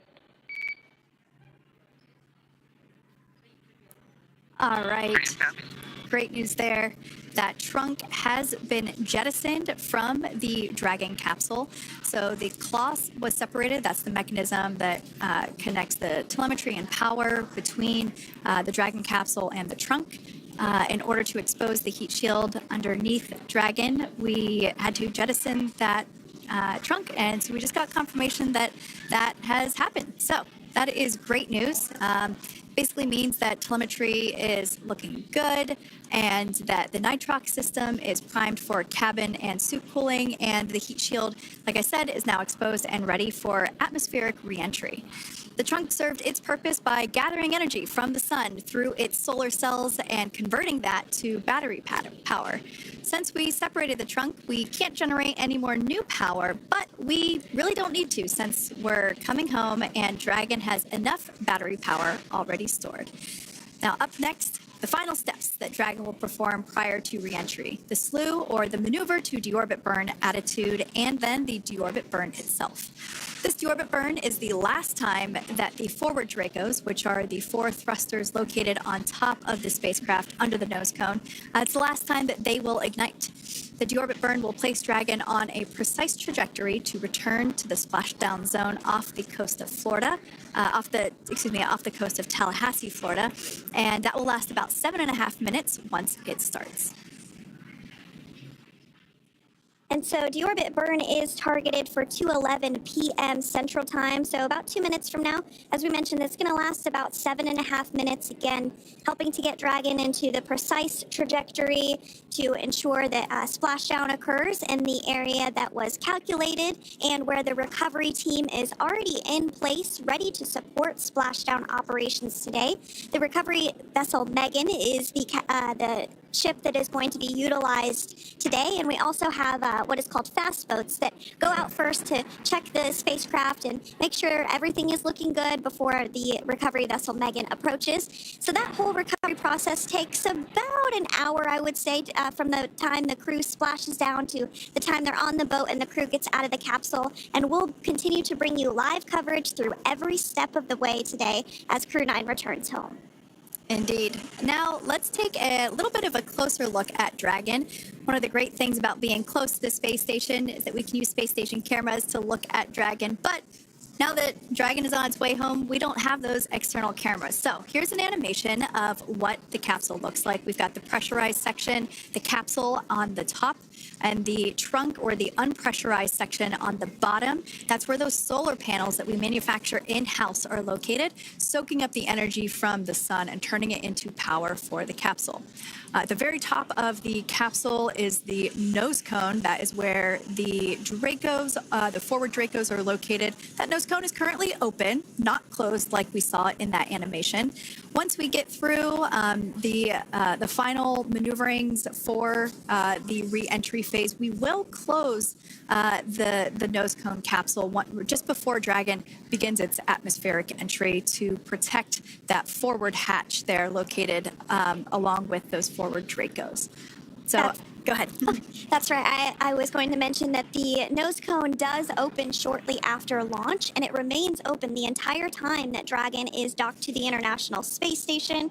So as an example for this particular spacecraft, Freedom, since September when it docked to the International Space Station, remains open that entire time, and here shortly it will close for the very first time since September. So quick recap of what Dragon has done in recent history here. We basically began preparations for re-entry known as the Deorbit sequence. So Dragon released the trunk. As we said before, we separated the claw, we released the trunk. It next will slew to the deorbit burn attitude. Slew basically meaning maneuver, so it will position itself correctly to execute that deorbit burn. We want the heat shield side to be facing forward, or first, if you will. We want that to be the leading edge of the Dragon capsule, as that heat shield is meant to basically be an ablative material for the heat that it will incur. Once we complete that deorbit burn attitude slew, we will initiate the deorbit burn itself. That will last for several minutes, expecting that to be to start here any moment now, actually, and then it will go until about 2:18 p.m. Pacific time, or 5:18 p.m. Eastern time. And I did hear confirmation that deorbit burn is underway. As we mentioned, it's about a 7.5 minute burn. So within the last 10 minutes, Dragon has jettisoned its trunk and initiated the deorbit burn just seconds ago. As mentioned earlier, for those operations, NASA and SpaceX closely coordinate with the United States Coast Guard to establish a safety zone to ensure public safety and for the safety of those involved in the recovery operations, as well as the crew on board the returning spacecraft. Multiple notices are issued to the mariners in advance of and during recovery operations, and Coast Guard patrol boats are deployed to discourage boaters from entering the splashdown zones. So we do want to stress to the public the need to respect this safety zone. Recovering a spacecraft from the water is a hazardous operation, and any other boats interfering increases the risk to not only the astronauts in Dragon, but the teams working to recover them from the water and the safety of those that may come too close. So for the safety of the crew, which you see there on your screen, your safety, we recommend you sit back and watch as we'll continue to bring you the best possible views of our astronauts' homecoming. Yeah, as I mentioned earlier, this deorbit burn is the last time that we will utilize our 4 forward Draco thrusters. Forward basically meaning at the top of the Dragon capsule. Dragon Freedom has not yet entered the Earth's atmosphere. This deorbit burn is what will line the vehicle up and put it on its final trajectory to the landing site right off the coast of Tallahassee, Florida. So basically, it is the last burn that the Dragon spacecraft executes and is what really locks it in for that precise landing. As you can see on your screen right now, Nick, Sunny, Butch, and Alexander are using their screens to keep tabs on the burn duration, the Draco firings, and trajectory details such as entry angle, spacecraft perigee, and how much distance remains until deorbit burn termination. As I mentioned earlier, Dragon is flying itself. So all the crew has to do is stay strapped into their seats and keep tabs on things. Although I must say, if I had one of those window seats, it would be pretty difficult to restrain myself. Now, with Nick, Sunny, Butch, and Alexander ready to deorbit and splash down back on Earth, they will be heading to one of 8 targeted sites supported by SpaceX and NASA. All of these sites are located off the coast of Florida, either in the Gulf of America or the Atlantic Ocean. Spreading the supported sites across multiple locations helps maximize the return opportunities for this mission and future crews, lowering the chance that we'll have to wave off due to bad weather. For those of you following along, you'll know that today's splashdown marks our final Dragon recovery on the East Coast. After 6 great years of successful recovery operations off the East Coast, we'll be moving all Dragon recovery operations back to the West Coast. And as always, NASA and SpaceX jointly select our splashdown location. And for today, the prime recovery site is off the coast of Tallahassee, Florida. The selection process works with a lot of different variables, including the space station's orbital trajectory or path that it follows, what landing sites are available and have favorable weather, how much free flight capability Dragon has for the trip home, and the sleep schedules for the returning crew members, as well as, of course, the big one, the weather. We'll start with calculating daily return options based off of the space station's current orbit and Dragon's capabilities to maneuver and line up for re-entry. The time from undock to landing at the primary site can vary from less than 6 hours to more than 39. Getting home the quickest comes with some obvious benefits, but we always have to make sure the crew is properly rested for dynamic operations, preventing us from scheduling 20-plus hour days for them, of course. Trajectory and ballistic experts provide the daily opportunities that would line up Dragon with the 7 landing zones and split them into what we call ascending and descending opportunities.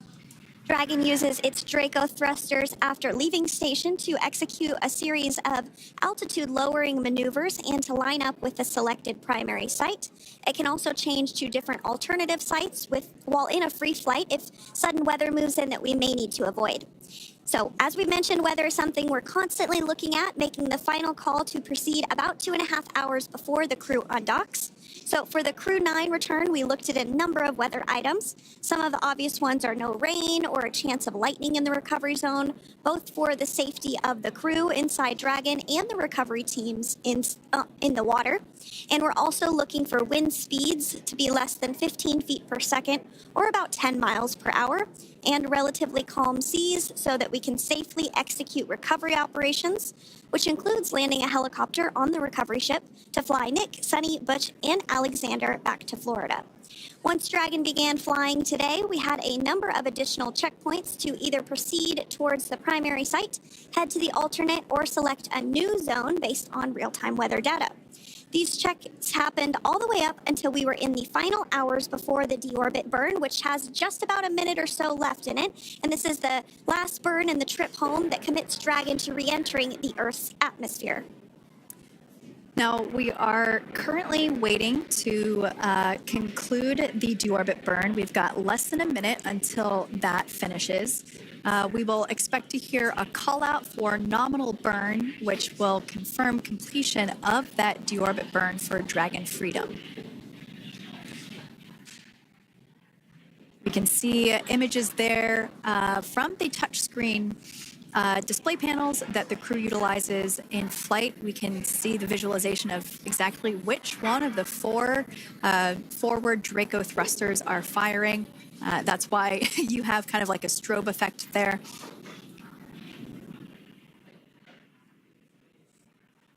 And if you're just joining us, you are looking at live views of the Dragon Freedom. On your left is Commander of Crew 9, Nick Hague. To his right is Roscosmos cosmonaut Alexander Grabenkin. And also in Gorbanov, that is Alexander Gorbanov. And then also in the capsule today is NASA astronaut Sunny Williams and Butch Willmore.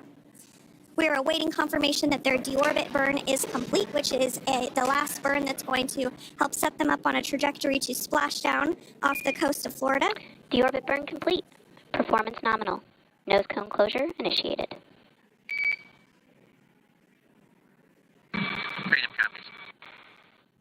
All right, excellent news there. We heard the words we were looking for, nominal burn. So that means that deorbit burn was successful and nominal, meaning as expected. And we're now beginning to close the nose cone in preparation for atmospheric reentry. So in the background, Dragon is currently inhibiting nose forward bulkhead Draco thrusters that we just used to complete the deorbit burn, ensuring it's safe to latch the nose cone shut for re-entry. Also, the vehicle has initiated the nitrox suit purge, which will help keep Nick, Sunny, Butch, and Alexander cool and comfortable during re-entry, which is coming up in about 20 minutes from now. At this point, the nose cone is closing and protecting the forward hatch for re-entry, and the crew are using their screens to continue to monitor the locking of the nose cone, which is done by a set of hooks. And as we mentioned earlier, that nose cone has remained open since September, so this is the first time it's closing in a few months. Yeah, that's absolutely right. Now, we will be expecting, as I mentioned before, an entry brief from SpaceX Core. Again, that's the crew operations resource engineer who is seated in that room that you see there on your screen. That entry brief will provide updated times for anticipated splashdown as well as the loss of signal or period of LOS. And that briefing will also give us information such as wind speed and wave height at the expected splashdown location. But all in all, everything has been great today. All events have been executed on time as expected, and we are looking forward to a splashdown of the Crew 9 crew at about 5:57 p.m. Eastern Time or 2:57 p.m. Pacific Time. Between now and then, things are going to start moving quite quickly. In fact, if anything, this will have seemed like the slower part of the reentry phase. We're going to go through, like I said, that period of loss of signal, or LOS. That period is a few minutes long where we are unable to communicate or command the capsule due to the plasma that builds up on the exterior of the capsule. That period, like I said, lasts for a couple minutes. You will start to hear SpaceX core hail the Crew 9 crew a little bit earlier than expected, because we, in the past, have actually regained communications a couple minutes earlier than initially anticipated. So we'll go through that period of loss of signal, that entry period, that specifically when when the Dragon spacecraft is re-entering through the atmosphere. Approximately at about 18,000 feet, when the capsule is traveling at 350 miles per hour, we will see our first views of parachutes for the day. It's one of my favorite moments of return sequences, is when we get to see the drogue parachutes. We'll see the drogues come out. Those drogues will help slow the vehicle down to about 119 miles per hour. And then that is when the main parachutes will come out from the Dragon spacecraft, and then ultimately end in splashdown. And we are hearing confirmation that the nose cone is closed and everything was nominal or as expected with that closure. So as we begin the second half of entry, Dragon is now beginning to inject cooled nitrox into the air being delivered to the spacesuits worn by Nick, Sunny, Butch, and Alexander. Again, this is what will allow the crew to remain comfortable while external temperatures reach 3,500 degrees Fahrenheit as they re-enter the Earth's atmosphere. So the heat shield is pointing forward, leading Dragon to the landing site. Yeah. Now, speaking of the heat shield, Dragon's primary heat shield is comprised of PICA 3.0, which stands for Phenolic Impregnated Carbon Ablator. The first-gen PICA was initially developed by NASA for studying and sampling comets within our solar system. SpaceX partnered with NASA to develop PICA X, which was the second-generation product used on all Dragon 1 cargo resupply service missions that resupplied the International Space Station on 20 missions. PICA 3.0 was developed specifically for use on Dragon 2 crew and cargo, with enhanced structural and thermal capabilities that allowed the heat shield to be even more effective in the way that it utilized the ability to make that heat ablate as it goes through the Earth's atmosphere.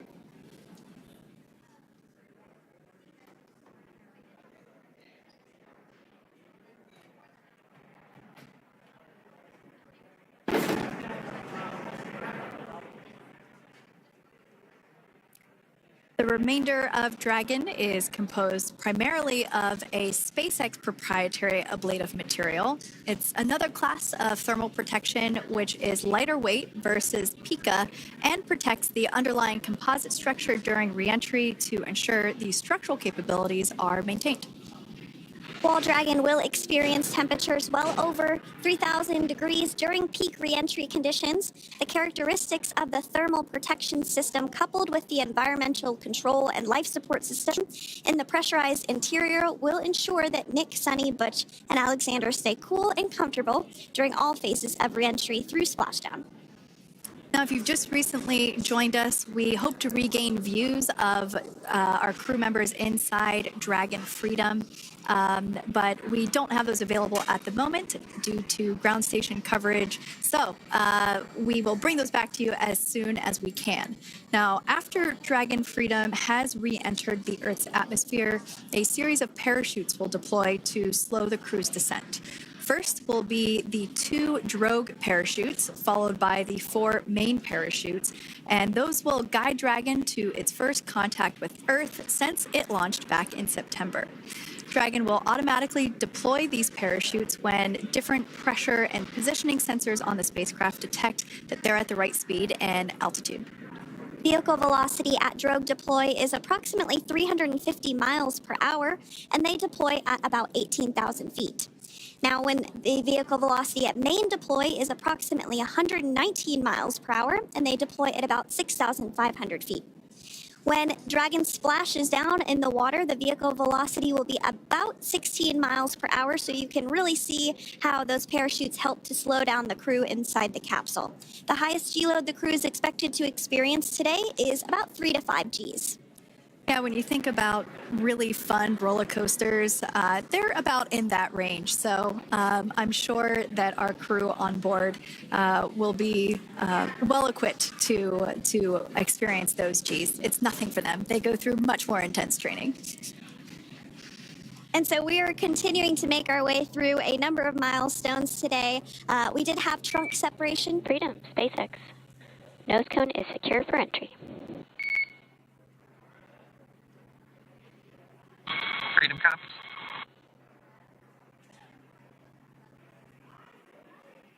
All right, great news there. That tells us that the final physical configuration change for Dragon is complete. We have closed that nose cone. This is the last physical change that Dragon undergoes prior to re-entering the Earth's atmosphere.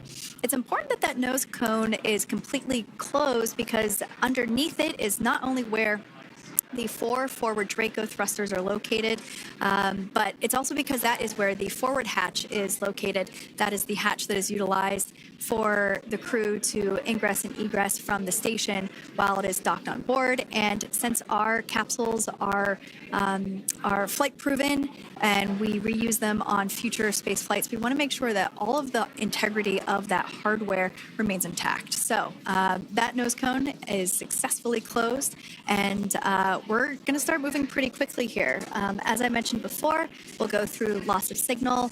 We'll get that signal back several minutes later, and then we'll see the parachute action. Yep, and then that's all ahead of Splashdown off the coast of Florida. We're targeting Tallahassee as our splashdown zone today at 2:57 p.m. Pacific time this afternoon. Now, you did mention the call to the crew. They'll do some additional calculations following that burn and potentially let us know if that splashdown time has changed at all. But right now, we are continuing to target 2:57 p.m. And you can see there on your screen a path of where Dragon will be re-entering today. So if you are in the southern tip of Mexico, you might have the opportunity to see Dragon. Because it's a daytime splashdown, you probably won't have too great of views, but potentially you'll have the opportunity to get a glimpse of it there. Once again, Dragon operators, they're monitoring the progress of Dragon through this re-entry phase. That is SpaceX Mission Control, located here in Hawthorne, California. That is also where the crew operations and resource engineer is seated. That person is the voice that we have heard multiple times and will continue to hear as the primary point of contact to the crew on board Dragon Freedom. We will also hear the voice of Commander Nick Hague. Basically, after we hear the Corps communicate something, we will hear Nick Hague indicate that they copy, that they heard the message well, some sort of recognition that the message was received. And if you joined us yesterday for our coverage during the undocking, we were communicating through something that's called a big loop.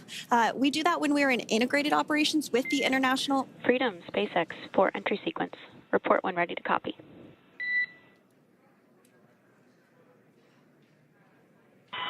Ready to copy. All right, I've got some updated times for you. Our comm blackout start time is 2144. Our comm blackout end time is 2151, and our splashdown time is the same per your displays, 2157.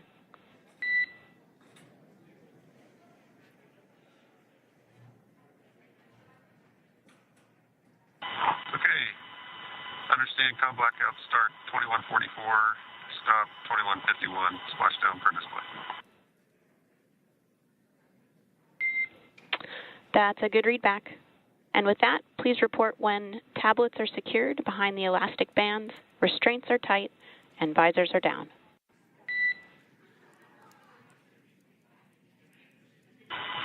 And copy, Wilco.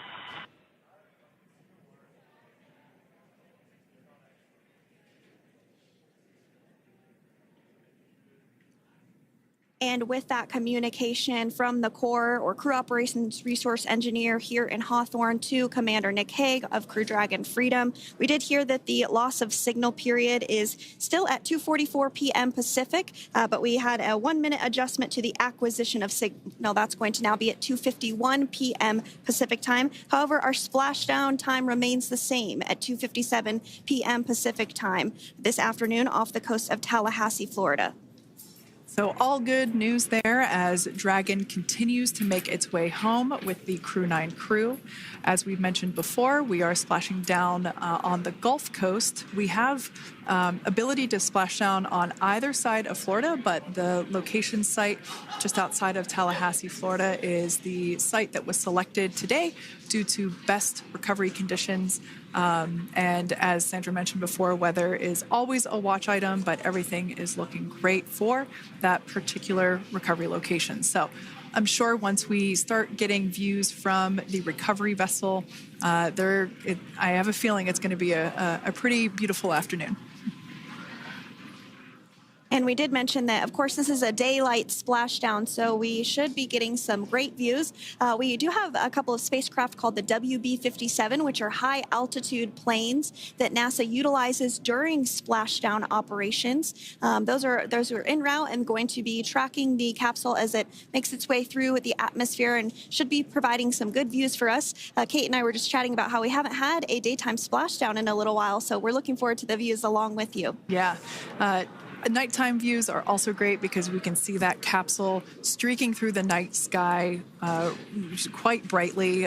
So like Sandra, you said earlier, daylight will be a little bit less bright, but we will definitely be able to see the SpaceX recovery team operations much clearer.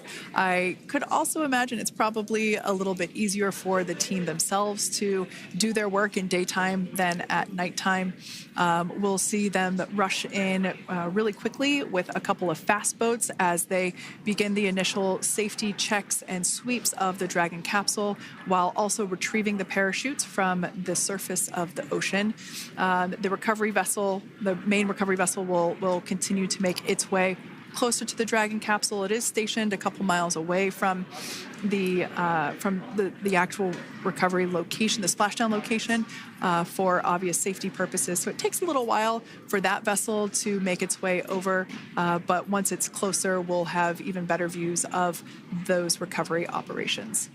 And you may be wondering why sometimes we splash down in the daytime versus the nighttime. And believe me, we would all love for these operations to happen during regular daytime working hours. But unfortunately, orbital mechanics just doesn't quite work out that way. So it has to deal with the location of the International Space Station, as well as where the splashdown zone is on Earth and that trajectory, as well as the phasing. So as we mentioned earlier, sometimes we have phasing as short as 6 hours, sometimes in excess of 30 plus hours. It just depends on where the targeted area is that the capsule is going to splash down. So today's phasing has been 17 hours since undocking occurred at 10:05 p.m. Pacific yesterday evening for us here in Hawthorne. Early wee hours for folks on the East Coast and other areas of the United States.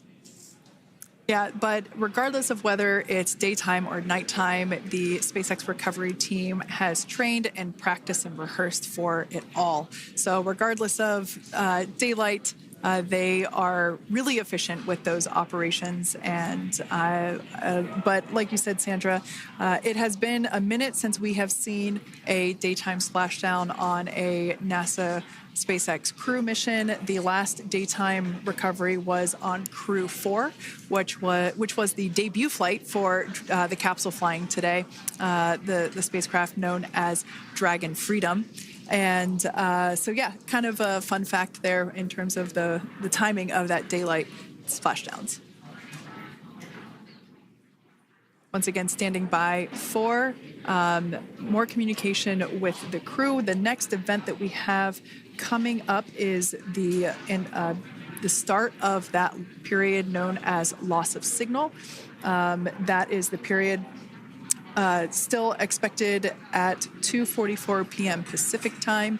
This lasts for several minutes while the capsule is making its way through the Earth's atmosphere. The heat shield located at the bottom of the capsule, really doing all the work at that point in time in terms of using the atmosphere to slow the capsule down from its orbital speeds of 17,500 miles per hour. Our tablets are secure, restraints are tightened, visors down. We are configured for entry. Freedom, I copied. Tablets are secured, restraints are tight, and visors down.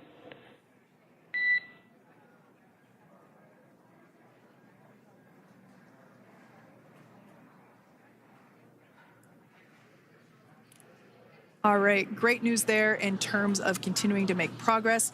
That back and forth communication we heard was just letting Core know that per their instructions, Crew 9 has now put away everything that was necessary in order to begin the re-entry, including those tablets that were located on their legs. Those are now stowed away. They've tightened that safety harness that we see there, and the visors are now down. So with all that being said, let's take a minute to meet our returning crew. U.S. Space Force Colonel Nick Hague is your Crew 9 commander.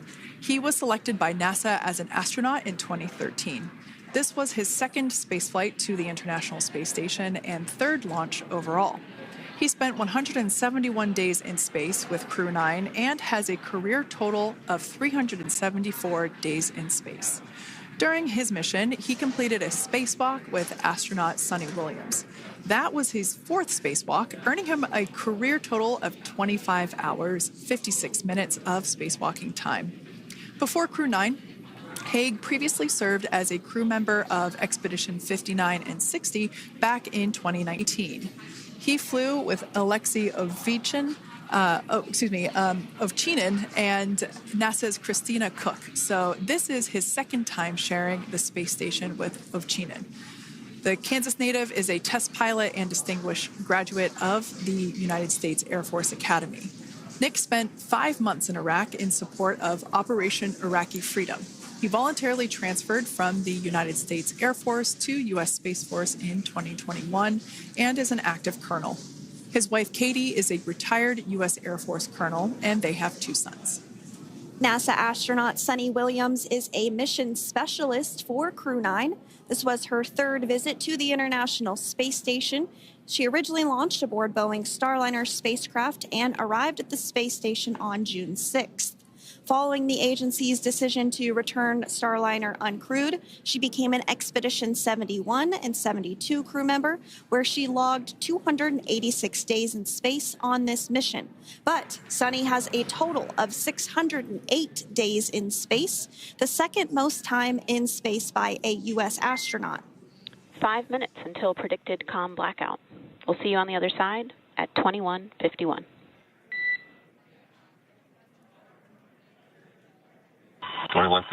Talk to you soon. And with that call out from the crew operations resource engineer to Commander Nick Hague, letting them know that everything is looking good ahead of the loss of signal period. We will see the crew on the other side of the loss of signal period at 2:51 p.m. Pacific time this afternoon. Continuing on about Sunny Williams, who has a total of 608 days in space, the second most time in space by a U.S. astronaut. Former NASA astronaut Peggy Whitson actually ranks first for the U.S. with 675 days in space. Sunny conducted 2 spacewalks and has completed 9 over the course of her career for a total of 62 hours, 6 minutes of spacewalking time. She ranks 4th on the list of cumulative time spacewalking by a female astronaut, and she has flown on 4 different spacecraft types, including the Space Shuttle, Soyuz, Starliner, and now Dragon. Previously, she served on Expedition 14 and 15 in 2006 and 2007, and again with Expedition 32 and 33 in 2012. She's a retired U.S. Navy captain and is a proud graduate of the U.S. Naval Academy and was the first astronaut to run a marathon in space. Pretty awesome stuff. Now, NASA astronaut Butch Willmore is also serving as a mission specialist today. This is his 3rd spaceflight and, just like Sunny, logged 286 days in space. He conducted 1 spacewalk and completed 5 over the course of his career, earning him a total spacewalking time of 21 hours and 2 minutes. He's flown on 4 different spacecraft types throughout his career: the Space Shuttle, Soyuz, Starliner, and now Dragon. Previously, the Mount Juliet, Tennessee native served on STS-129 in 2009 and Expedition 41 and 42 from 2014 to 2015. Willmore is also a retired captain in the U.S. Navy. Next up is Alexander Gorbanov, who is the 3rd mission specialist serving on today's mission. Crew 9 was his first space flight to the space station, earning him a total of 171 days in space over the course of his career. Gorbanov, along with Nick Hague, saw the arrival of 4 visiting vehicles and saw the departure of 4 as well. The duo orbited the Earth more than 2,700 times since September.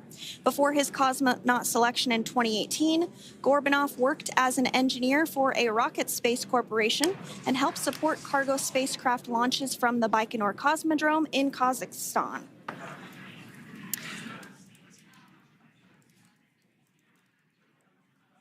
So if you are just joining us, we are continuing to bring you live coverage of Crew 9's return to Earth following their mission aboard the International Space Station, where they completed science and research investigations. We are targeting splashdown off the coast of Florida at 2:57 p.m. Pacific time. The next major milestone that we'll look ahead towards is what we call loss of signal, or LOS, when we won't have communications with the crew because they will be re-entering the Earth's atmosphere. And during this process, there is plasma that builds up around that heat shield, so we are not able to communicate with the crew, but we are anticipating to regain communications with the crew at a short time from now at 2:51 p.m. Pacific time today. As we said before, everything continues to look good for the return of the Crew 9 team. We are about to go into that period of loss of signal. Once we get views of the crew inside the capsule, once again, we will be sure to bring those to you. But that period of time is when plasma is building up on the exterior of the capsule, generating heat in excess of 3,500 degrees Fahrenheit. So we are unable to communicate or command the spacecraft at that time. And that includes, unfortunately, video feeds as well. So as soon as we get the views back inside Dragon, we will bring those to you. But until then, we are going to stand by and continue to monitor the progress of Dragon. Like Sandra just said, we are anticipating the blackout period to begin at 2:51 p.m. Pacific time, 5:51 p.m. Eastern time. This will last for several minutes. It's not super exact, even though we are predicting acquisition of signal, or AOS, to come back at 5:51 p.m. Eastern time. In the past, we have regained communication sometimes a little bit earlier than that, so we'll probably start to hear Core begin to hail Crew Dragon a minute or two prior to that anticipated acquisition of signal.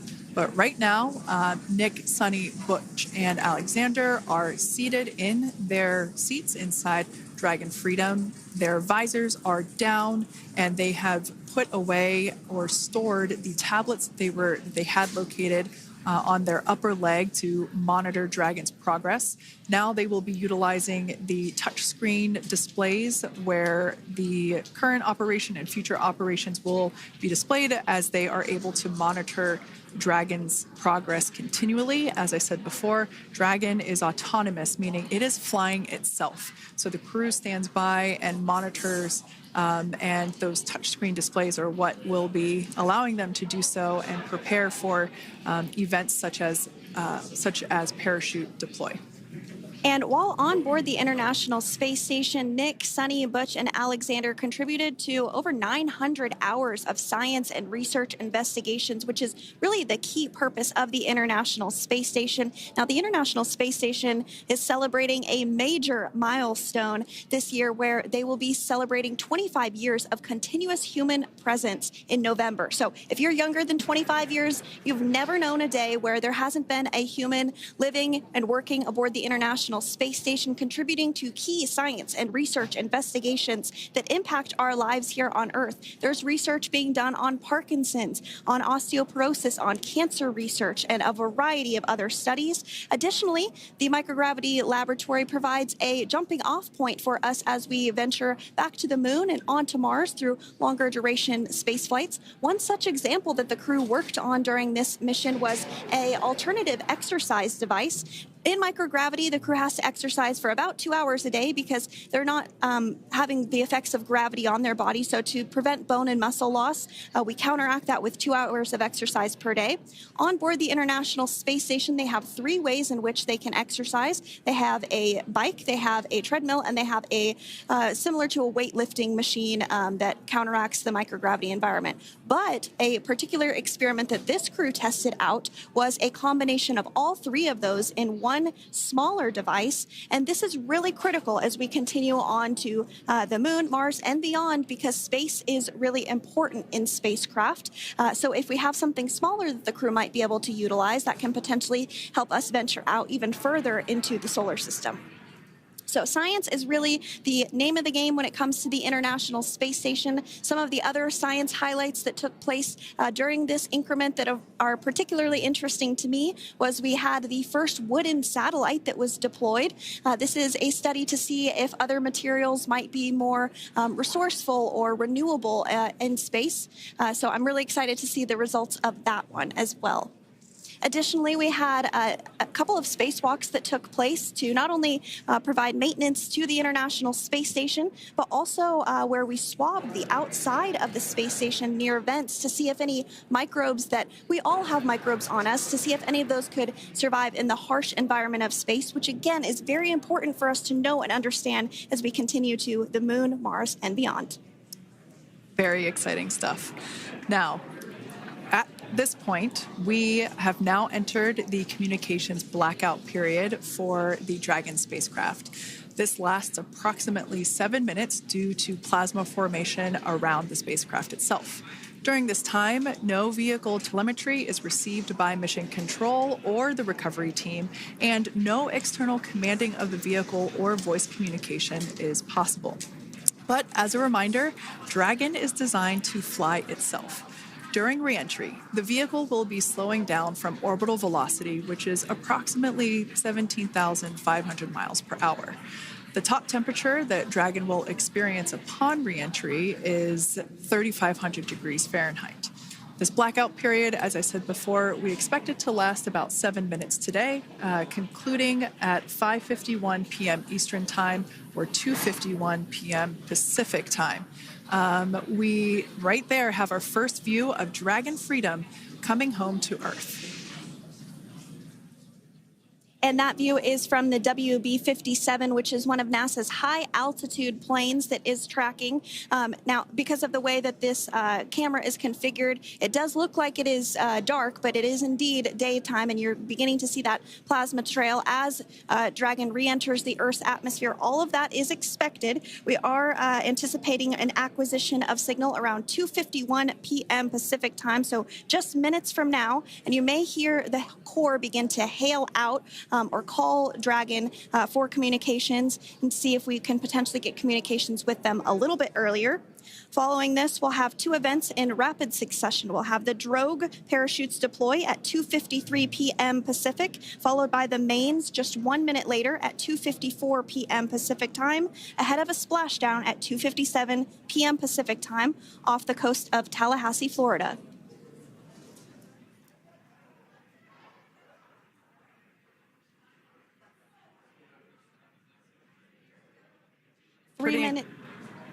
pretty incredible views of the Dragon spacecraft making its way home back to planet Earth with the Crew 9 astronauts on board. Once again, this view is coming from the WB-57 plane. That heat shield we can see doing magnificent work as it works to... Freedom, SpaceX, ComCheck.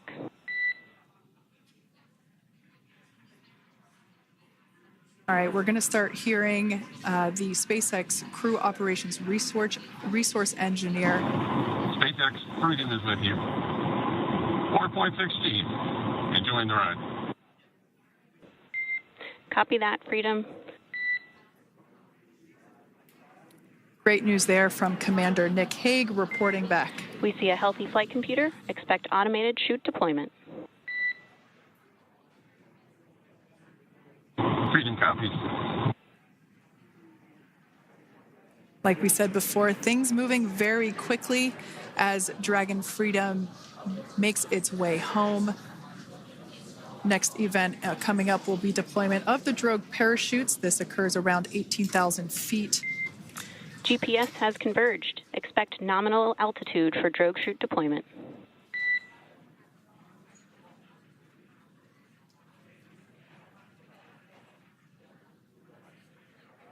We're about 2 minutes away from deployment of those drogue parachutes. Now the heat shield is continuing to work to slow the vehicle down. That entry period, the Dragon spacecraft went from orbital velocity about 17,500 miles per hour down to about 350 miles per hour. So that really gives you a sense of why that plasma builds up on the exterior of the capsule, thanks to the heat shield and the work that it does. Those drogue parachutes will slow it down from 350 to about 119 miles per hour. We can see 15 kilometers. Brace for drogue window. We can see seat rotation happening inside the capsule. Great to get those first views of our crew members.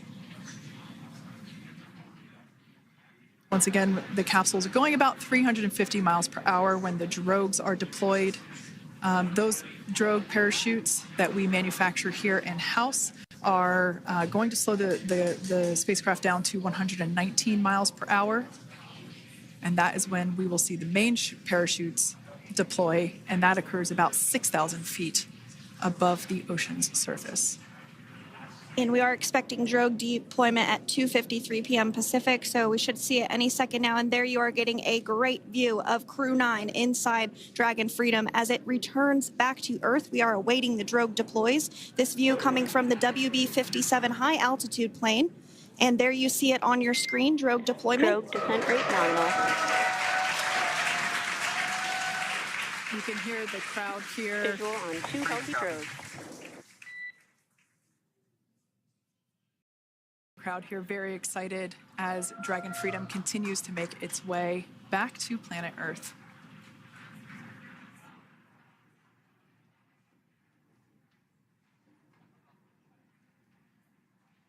Next up, we'll stand by for the main deployment of the parachutes. The mains are quite a bit larger. You'll be able to notice the difference on your screen once they deploy, and they continue to ensure that the Dragon spacecraft slows down even further. As we mentioned, Freedom will be traveling 16 miles per hour when it splashes down off the coast of Tallahassee, Florida, here at 2:57 p.m. Pacific time this afternoon. And there we go. We have visual on 4 healthy mains. That view was from inside. Freedom copy. That view was from inside one of the buckets where the parachutes are located. So we see a great view there of the reefing on those parachutes. And as those main parachutes begin to inflate fully, 4 beautiful, healthy mains. Now awaiting visuals of Splashdown. Freedom, 1,000. We'll start to hear Commander Nick Hague. Copy, 1,000. As we heard right there, Commander Nick Hague will be calling out the altitude of the Dragon capsule from here on out. Landing in water is simpler and provides more margin against unlikely parachute issues. You can see those parachutes continuing to slow the Dragon capsule down. And if you're just joining us, you're looking at 800 meters. A live view of Crew 9, just minutes away from splashing down off the coast of Tallahassee, Florida. Splashdown 2 minutes from now at 2:57 p.m. Pacific. We do have 4 healthy mains really doing the job there. Just breathtaking views of a calm, glass-like ocean off the coast of Tallahassee, Florida. Crew 9 just minutes away from splashing down. This is really such an incredible shot. That Copy, was 600. That was a live view from our recovery vessel, Megan, which is stationed a couple miles away from the splashdown site.